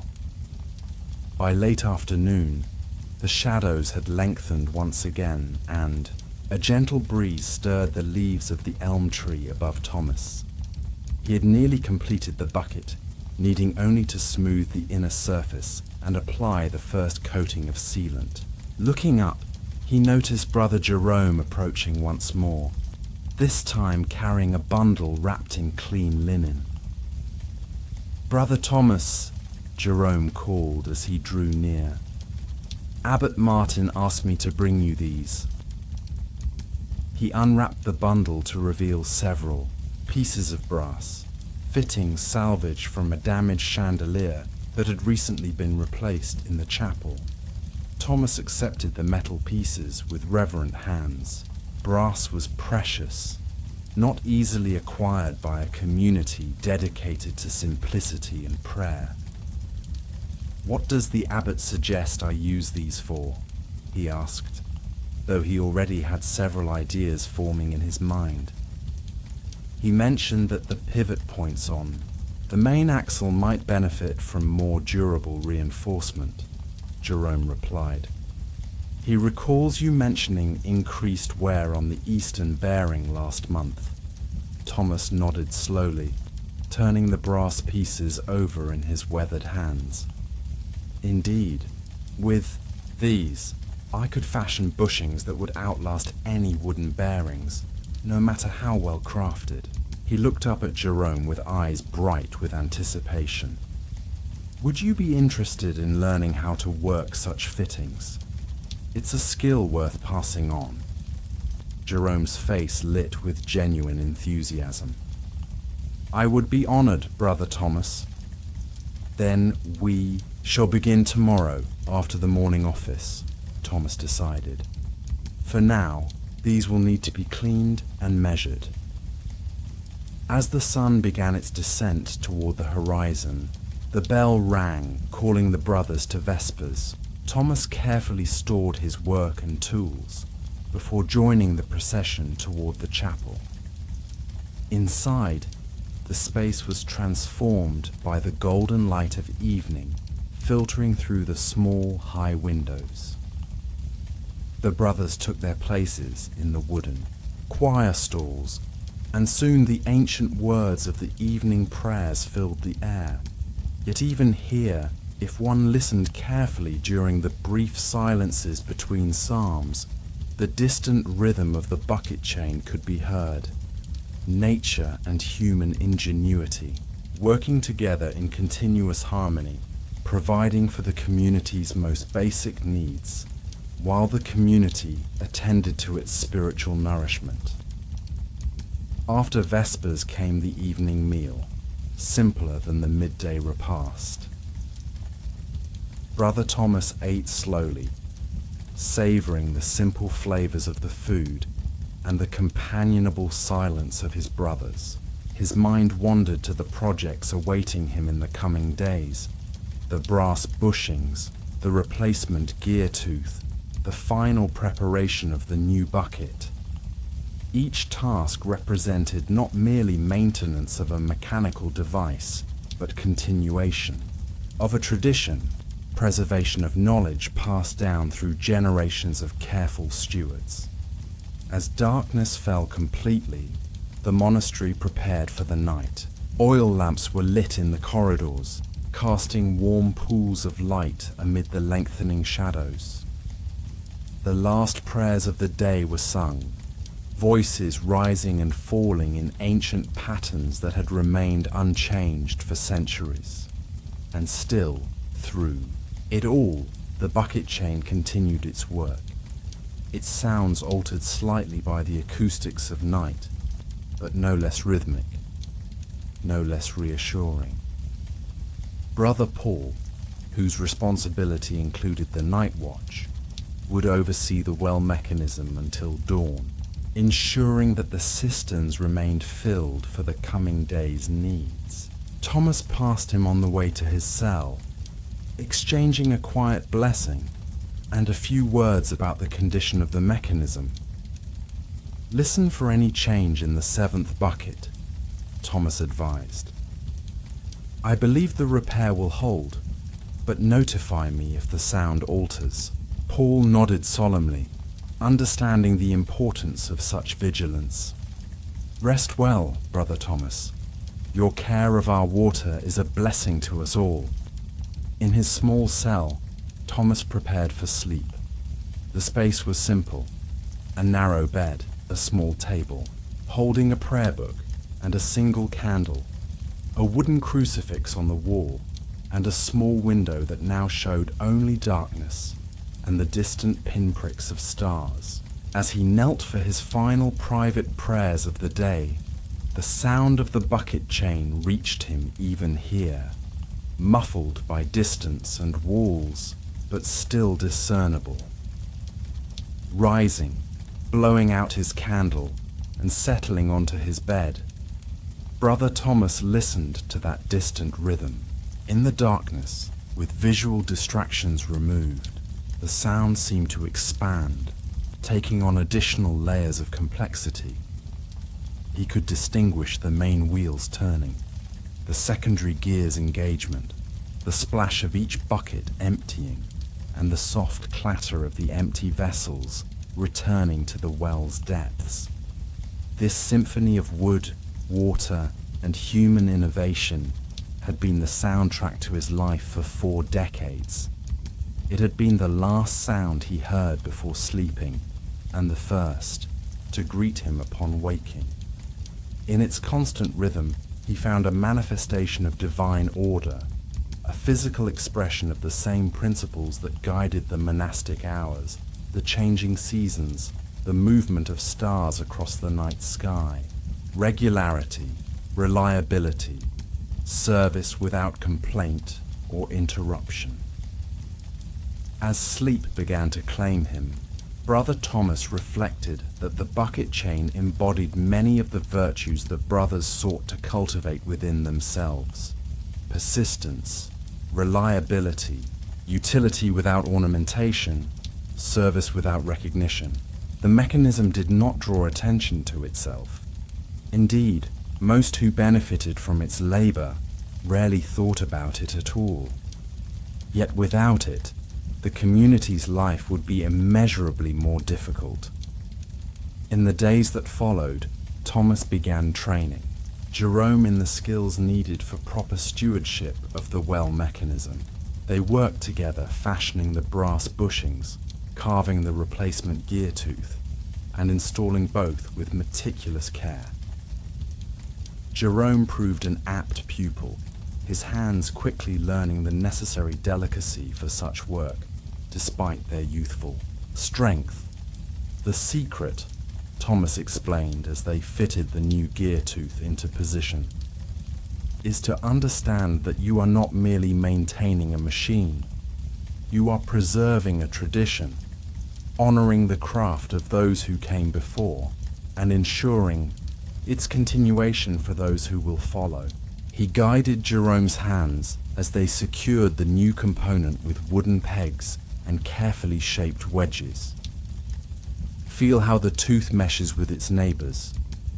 It must engage smoothly, neither too tightly nor too loosely.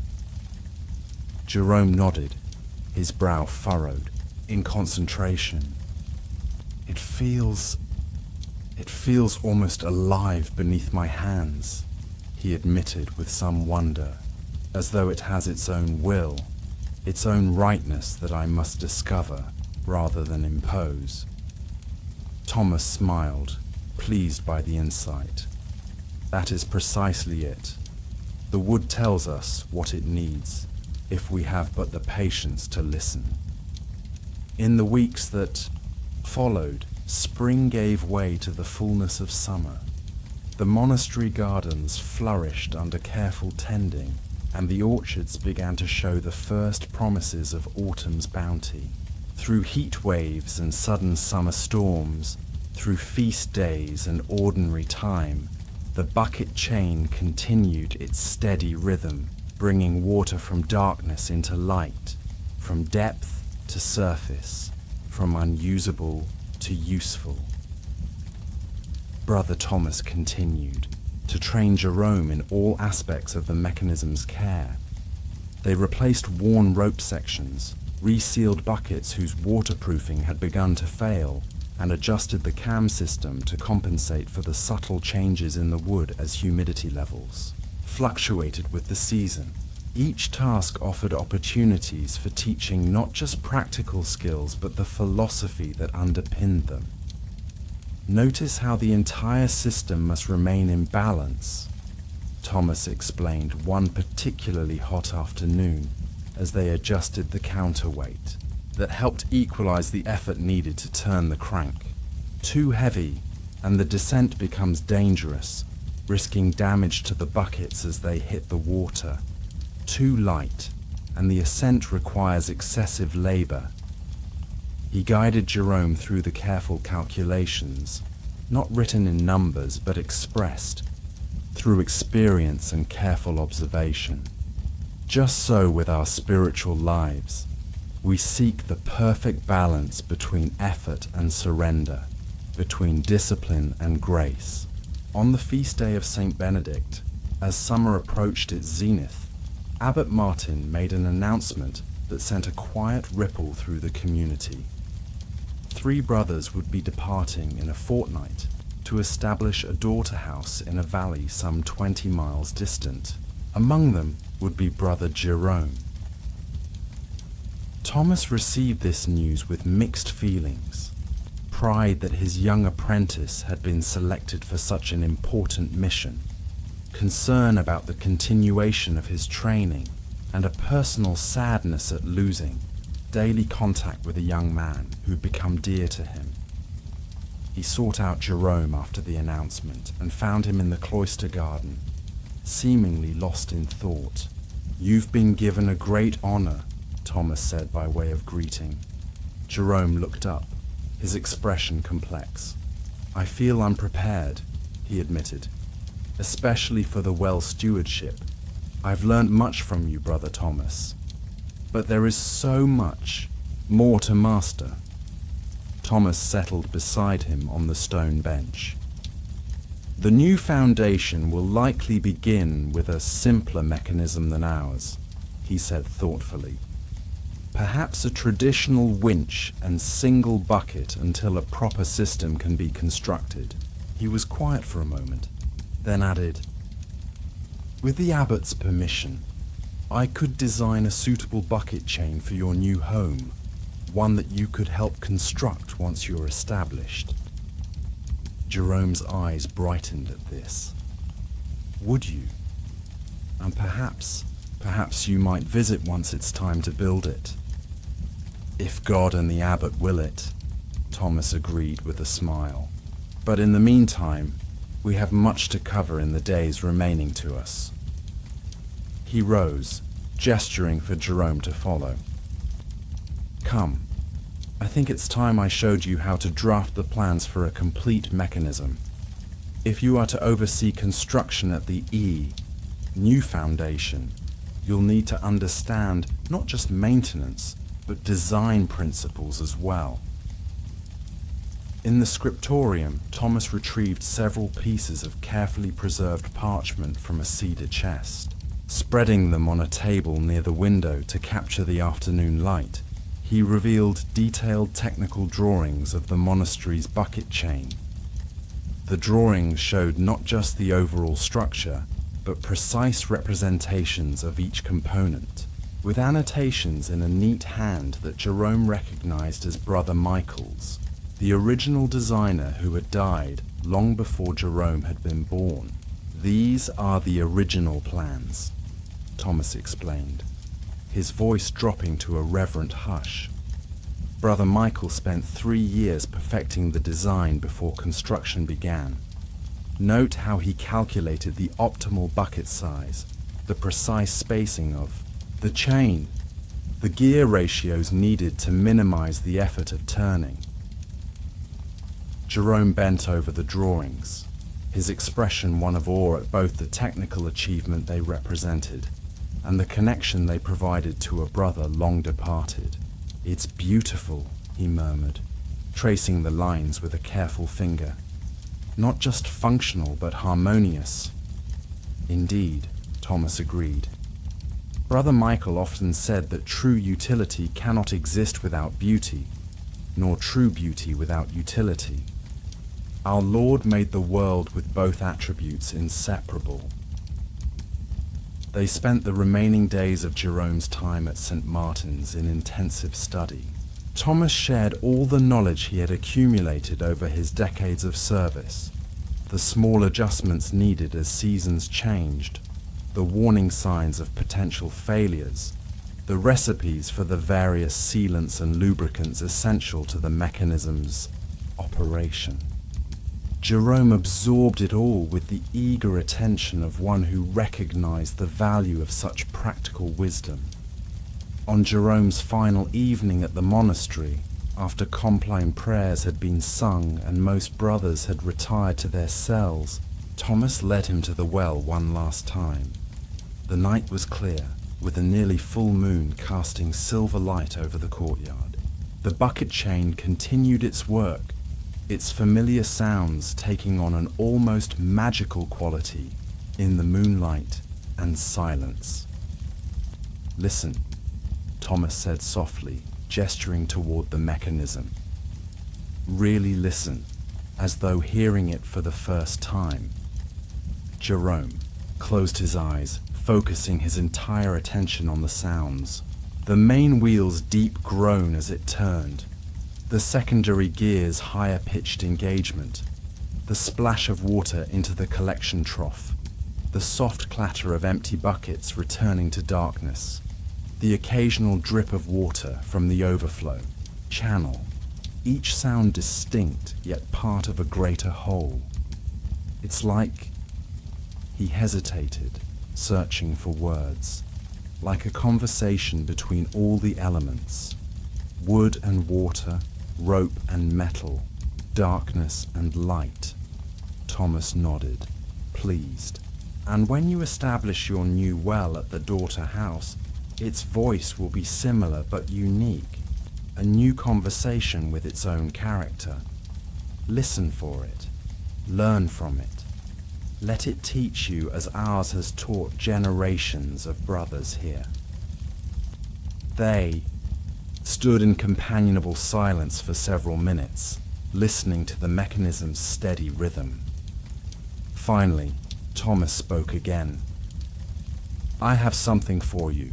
From within his robe, he withdrew a small wooden object and pressed it into Jerome's hand.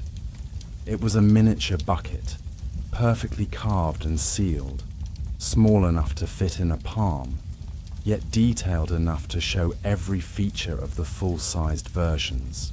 A thin leather cord had been threaded through small holes near its rim, turning it into a pendant that could be worn beneath clothing. To remind you of what you've learned here, Thomas explained, and of the continuity between our houses. Jerome's fingers closed around the tiny bucket, his eyes bright with emotion in the moonlight. I will treasure it always, he said, voice thick, and I will hear our wheel's voice in my dreams until we create its echo in our new home. The following morning, Jerome departed with the other chosen brothers. Thomas stood with the community as they received a final blessing from Abbot Martin, then watched the small group begin their journey down the valley road. Though his heart felt heavy at the parting, he also experienced a profound sense of rightness, the knowledge that the skills and wisdom he had received were now being carried forward, expanding beyond the walls of St. Martin's. Returning to the well, Thomas placed his hand on the great wheel as it turned, feeling the vibrations pass through his palm and up his arm. The familiar rhythm continued unchanged, indifferent to human comings and goings, steadfast in its purpose. Water continued to rise from darkness, emptying into the collection trough, the vessels returning to be filled once more. Life at the monastery resumed its normal patterns. Brother Matthias took over Jerome's duties at the well, showing promise as a potential successor to Thomas, though lacking Jerome's natural intuition for the mechanism's subtleties. The seasons progressed, summer yielding gradually to autumn, the gardens offering their final harvests, the days growing shorter and the nights cooler.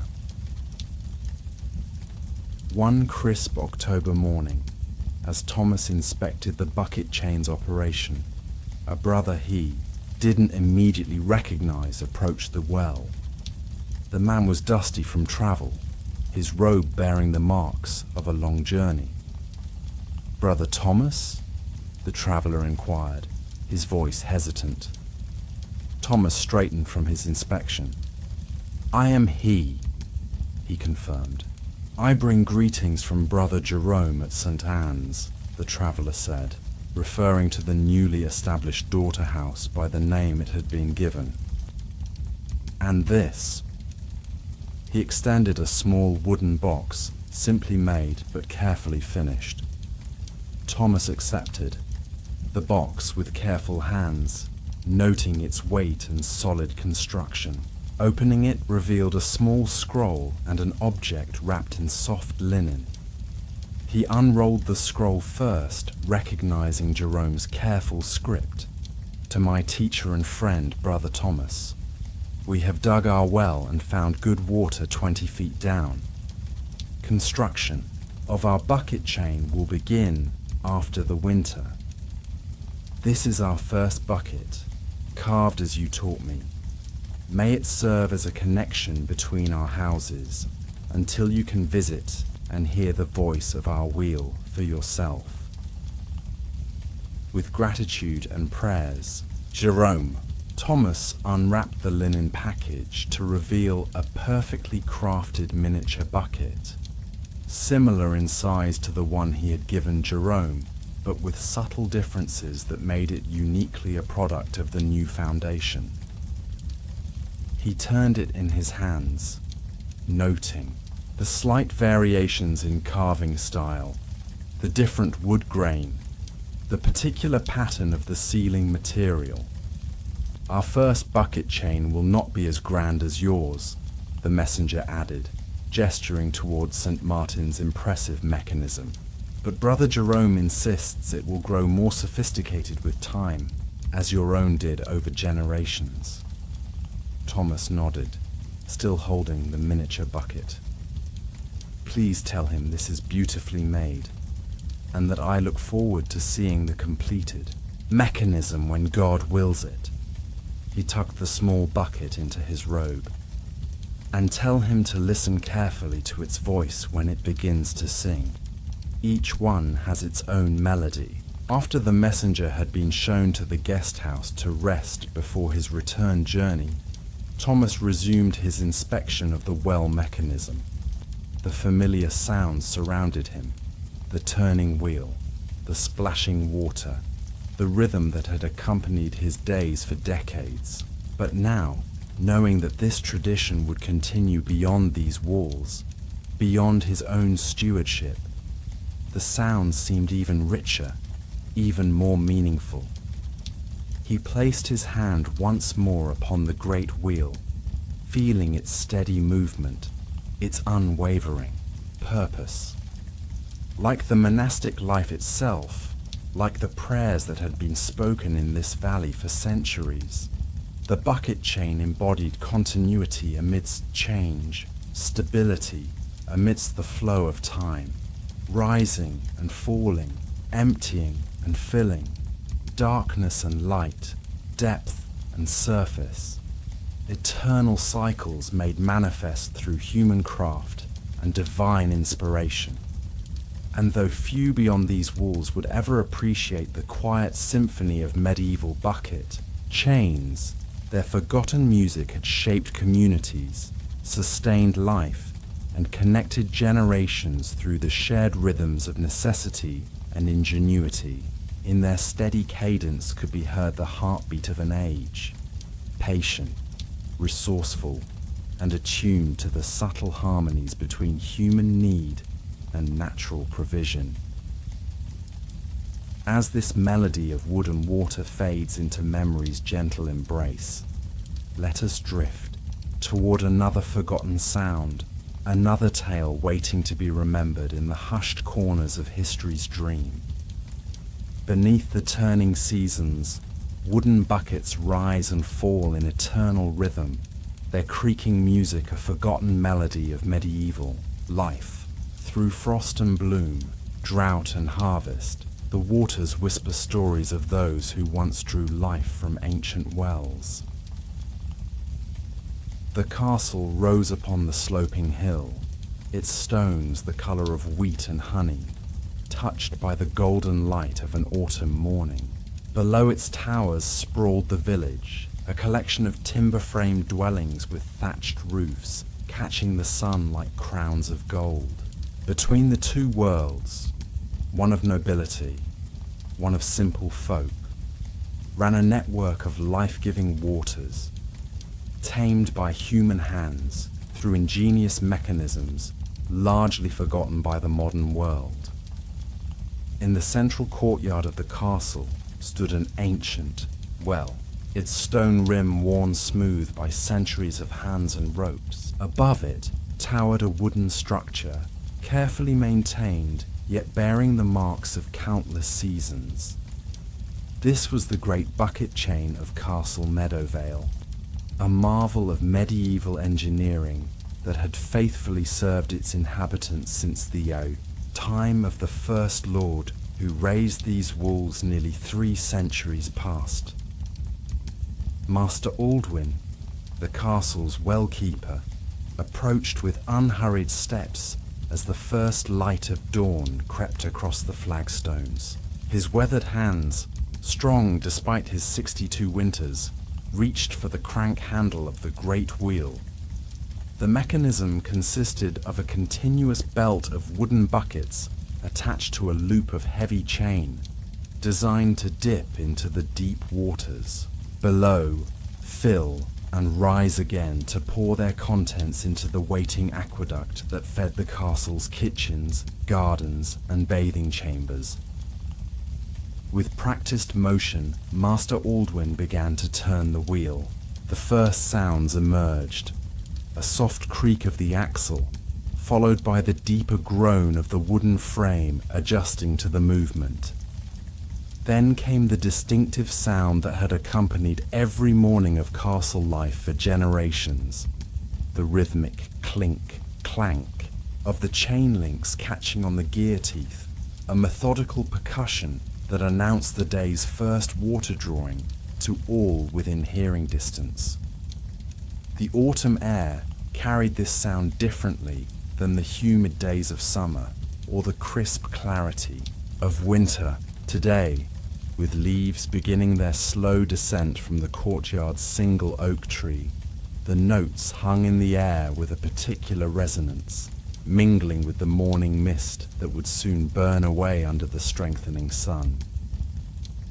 As the wheel turned, the first buckets emerged from the darkness below, water glistening on their wooden surfaces, droplets catching the early light like scattered diamonds.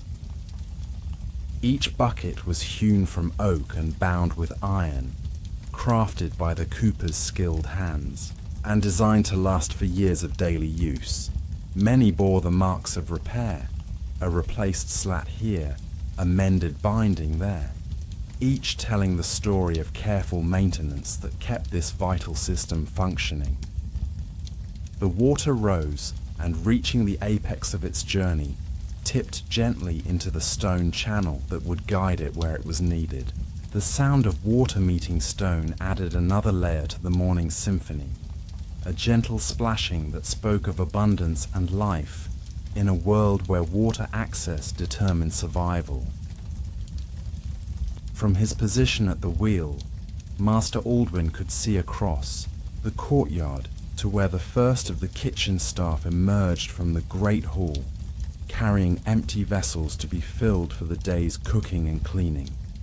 Marjorie, the head cook's assistant, nodded respectfully as she approached.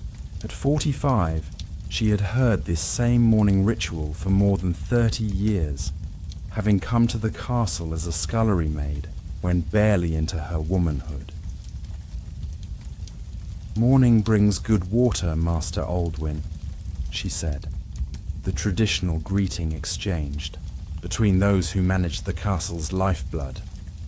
"And water brings good fortune," he replied, completing the exchange while continuing his steady turning of the wheel. "The level is high today. The late summer rains have been kind to our well." Marjorie smiled, arranging her collection of wooden pails beneath the spout where the channel ended. "Lord Edwin has guests arriving from the western counties today. The kitchen will need extra water for the feast." Aldwin nodded, increasing his pace slightly. The mechanism responded with a slightly louder chorus of creaks and clanks, the sound echoing against the castle walls in a way that seemed to wake the very stones themselves.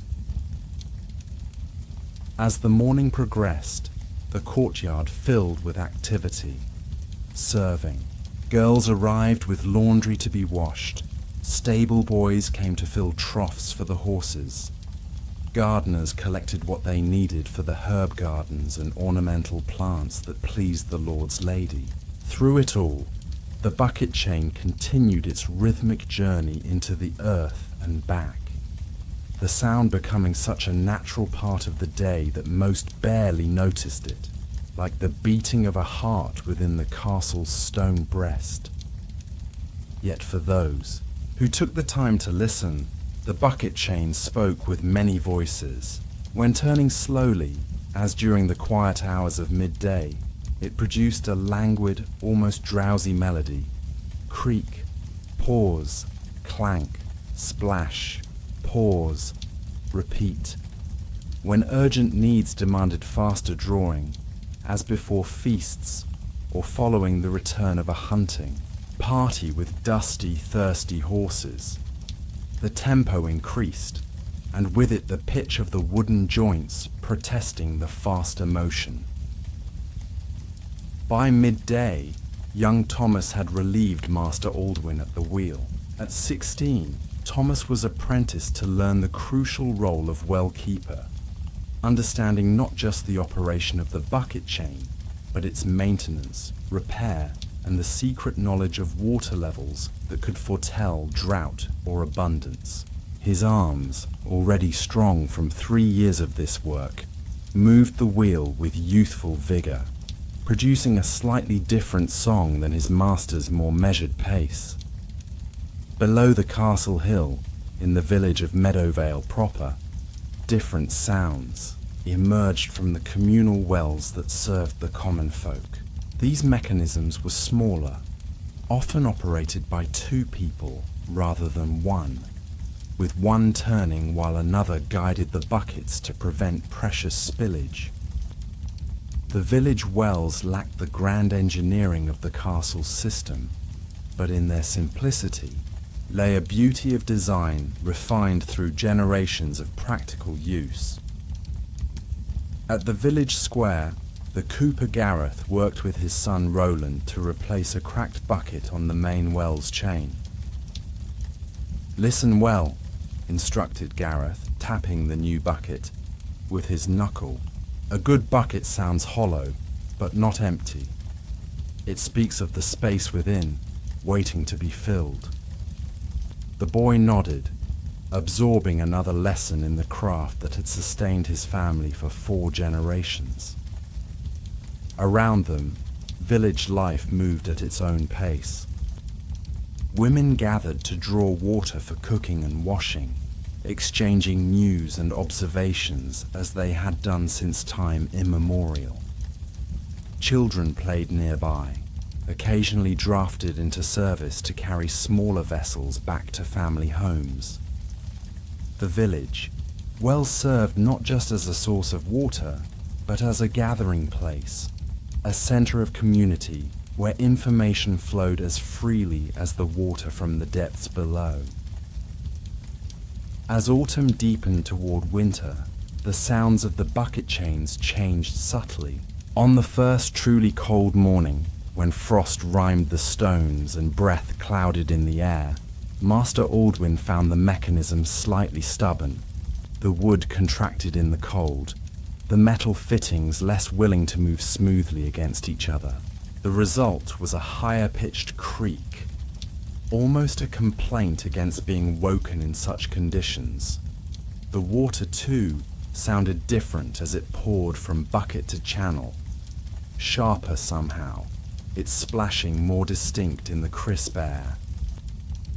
Aldwin eyed the sky with the practiced gaze of one whose livelihood depended on weather. No snow yet, but it would come. When it did, the well house would need to be enclosed with canvas screens to prevent freezing.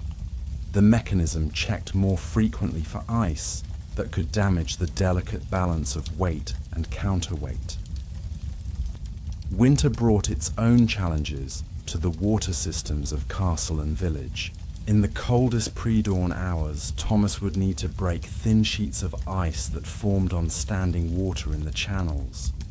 The ropes and chains required more frequent oiling to prevent stiffness.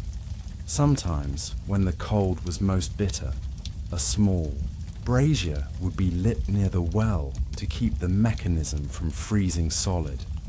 A carefully watched fire, never left unattended for fear of disaster.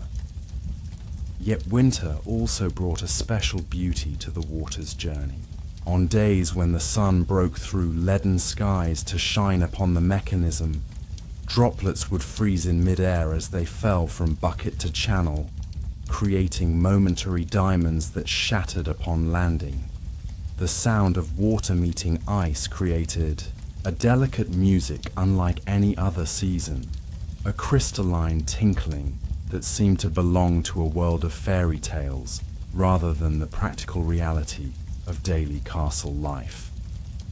In the great hall, Lord Edwin occasionally paused in his morning meal, cocking his head slightly at the sound of the bucket chain starting its day's work.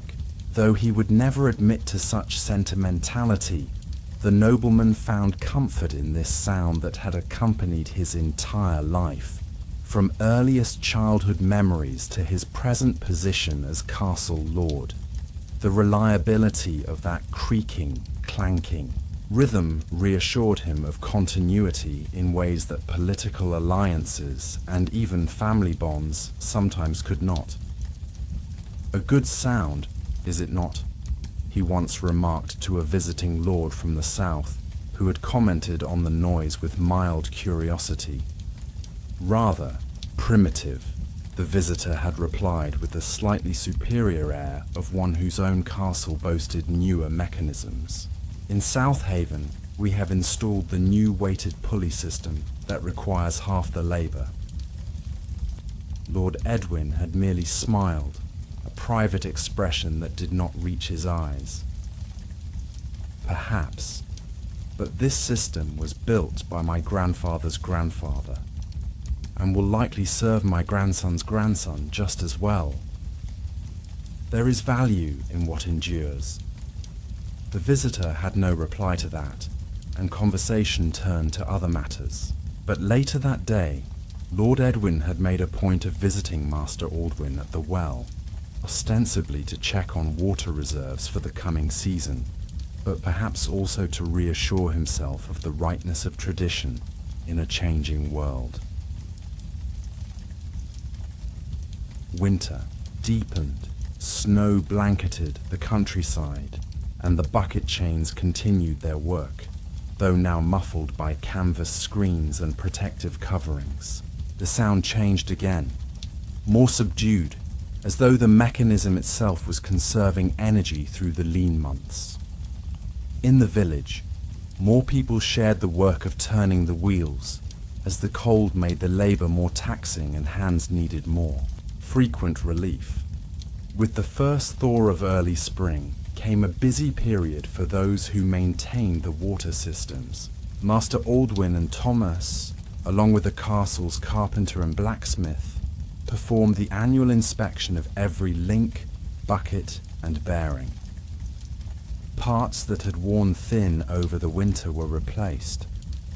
The great wheel was rebalanced, its axle greased, with a mixture of animal fat and pine resin that Aldwin prepared according to a formula passed down through generations of well-keepers. In the village, similar work took place on a smaller scale. Every family contributed either labor or materials to the maintenance of the communal wells. It was a time of shared responsibility. Even the poorest household might provide a child to carry tools or fetch water for the workers, while wealthier families supplied new buckets or lengths of rope. Spring also brought a subtle shift in the water itself. As snowmelt from higher ground filtered through layers of earth to reach the underground springs that fed the wells, the taste changed, becoming sweeter, carrying hints of minerals washed from stone. Old folk claimed they could taste the difference between winter water and spring water, between morning drawing and evening drawing. Master Aldwin, having spent a lifetime in communion with the waters below the castle, privately agreed, though he rarely spoke of such things except to his apprentice. "Water remembers," he told Thomas one quiet evening as they performed the day's final check of the mechanism. "It carries the memory of the mountains where it fell as rain, of the earth it has traveled through. Listen closely enough to the sound. It makes rising from the depths, and you can hear stories of places no human has ever seen." Thomas, practical-minded as youth often are, had smiled uncertainly at what seemed like old man's fancy. Yet in years to come, he would find himself repeating these same words to his own apprentice, having discovered their truth through long hours of communion with the ancient well. As spring advanced into the fullness of its glory, the castle gardens came alive with color. The increased need for water meant longer hours at the wheel, but also a pleasant environment for the work. Birds nested in the rafters of the well house, their songs providing counterpoint to the mechanical sounds below. Occasionally, a daring sparrow would swoop down to drink from a full bucket during the brief moment of its journey between depths and channel, a feat that never failed to delight younger children watching the process. In the castle's kitchen gardens, the channeled water brought life to rows of herbs and vegetables that would eventually grace the Lord's table. Water was diverted through a series of smaller wooden channels, controlled by simple wooden gates that could be adjusted to direct flow where it was most needed. The sound of water in these gardens, a gentle burbling as it moved through the channels, a soft pattering as it fell upon thirsty soil, created a peaceful atmosphere that drew Lady Adelaide and her ladies-in-waiting to spend pleasant afternoons, seated in the shade, embroidering while surrounded by the sensory pleasures of growing things. Summer brought its own relationship with water. As the weather warmed, the well became even more central to castle life. Additional drawing was required not just for drinking and cooking, but for bathing more frequently, for washing dusty clothing, and for the castle's brewers, who worked longer hours preparing the lighter summer ales preferred during the hot months. The mechanism worked hardest during these months and showed the strain. More frequent maintenance was required, and sometimes a bucket would crack under the constant use, requiring immediate replacement. During particularly dry periods, when the water level dropped lower than usual, the chain needed to be extended, additional links added by the blacksmith and extra buckets attached to reach the receded water. On the hottest days, the sound of the bucket chain seemed to slow, as if the very air's thickness impeded its movement. Those turning the wheel would work in shorter shifts, sweat dampening their clothing despite the shade of the well house. The wood itself expanded slightly in the heat, creating new sounds, subtle creaks and groans that Master Aldwin could interpret, as easily as others might read words on a page. "She's complaining about the heat," he might say, patting the great wheel's frame as one might comfort a restless horse. "But she'll hold. This oak has weathered hotter summers than this one." Indeed, the village summer brought its own water rituals. On festival days, children would be permitted to play in the runoff stream from the main well, splashing in the precious liquid in a rare moment of sanctioned wastefulness. These were the only times when water was allowed to flow without purpose, a small offering of abundance in thanks for the continued gift of the well's bounty.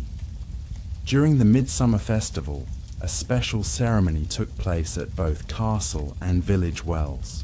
Fresh flowers were scattered around the well's edge, and the first drawing of the morning was performed by the eldest member of the community. This water was collected in a special vessel and carried to the small stone church, where the priest blessed it and sprinkled drops on the heads of all who gathered.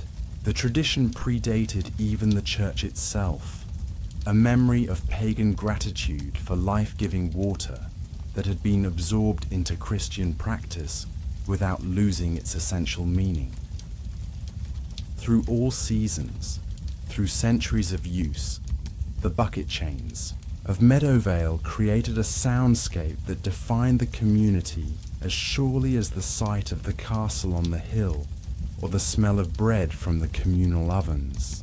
It was a sound that connected generations, the same mechanical melody that had accompanied the birth of a villager's great-grandmother now welcomed his own children into the world. It spoke of continuity in a world where little else remained, unchanged across the centuries. Even at night, the water systems did not fall completely silent. The evening drawing, the last major operation before darkness fell completely, filled storage barrels that would serve until morning.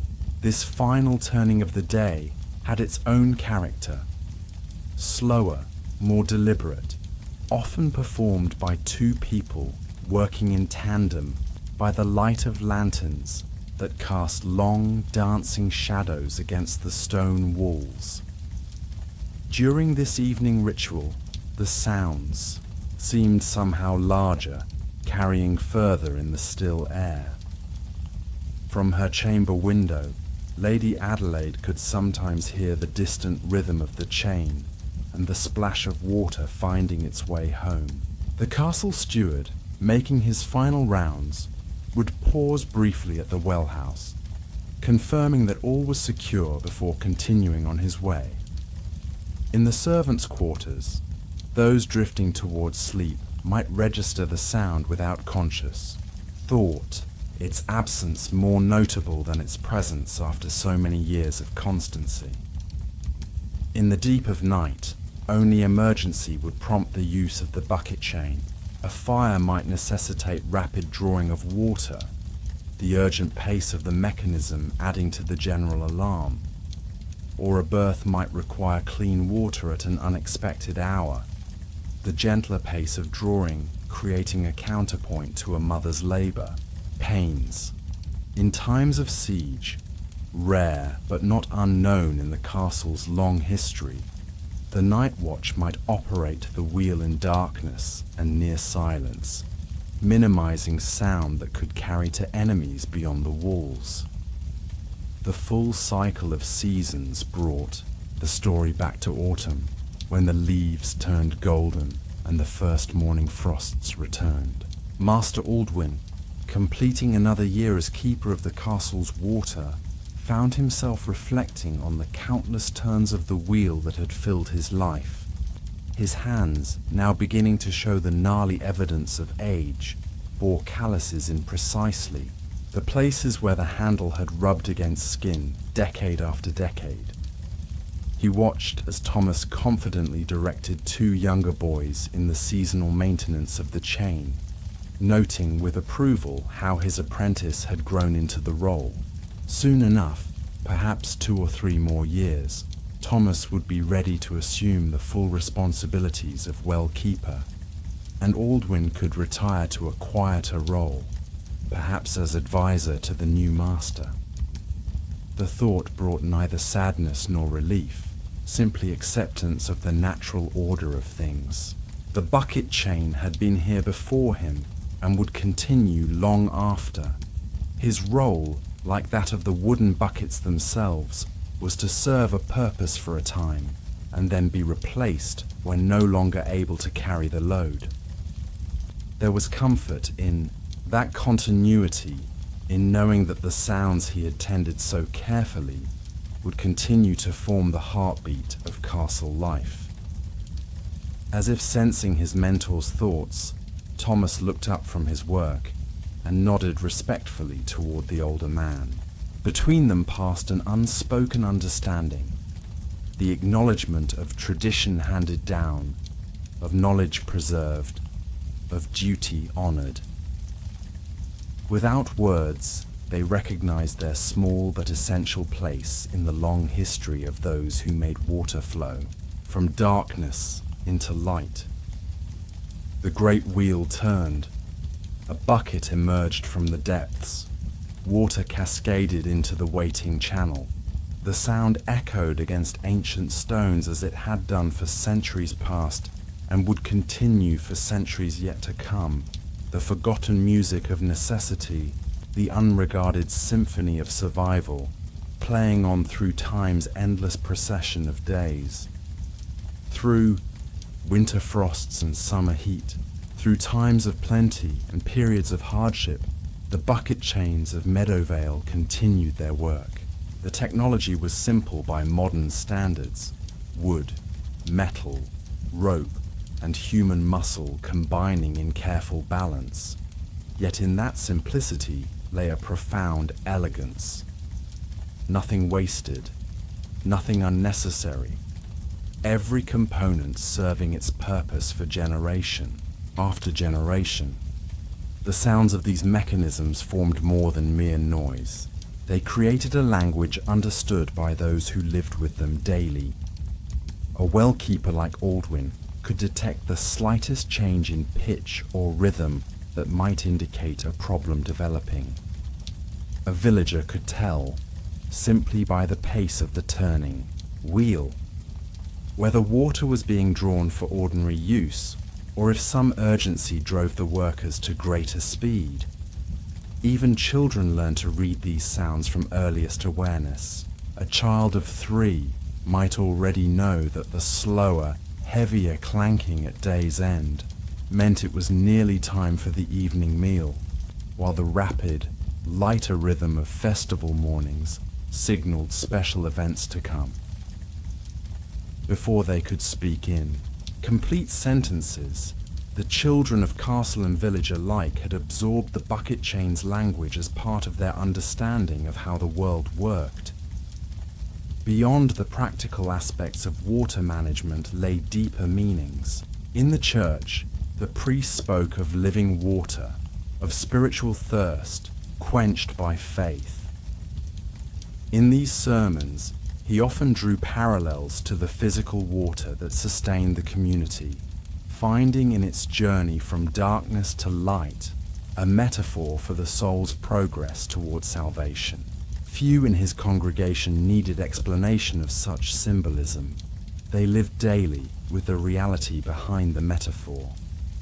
The local herbalist and healer, old Mistress Wren, held her own beliefs about the waters beneath the land. She claimed that water, drawn at certain phases of the moon, held special properties for her remedies, and would send her granddaughter to collect it directly from the bucket as it emerged from the depths before it had touched channel or storage barrel. Many dismissed such notions as superstition, yet when illness struck, they were not above seeking her moon water cures alongside the priest's prayers. Musicians occasionally incorporated the rhythm of the bucket chains into their compositions. On feast days, when players entertained in the castle hall, a particularly skilled lutenist might improvise a passage that mimicked the distinctive pattern of sounds so familiar to his audience. Such moments always brought appreciative smiles of recognition, the transformation of everyday utility into art, creating a special pleasure. Poets, too, found inspiration in the wells and their mechanisms. A traveling bard once composed verses comparing the continuous circuit of the bucket chain to the turning wheel of fortune, bringing up abundance in one moment, returning empty to the depths in the next, only to rise again in eternal cycle.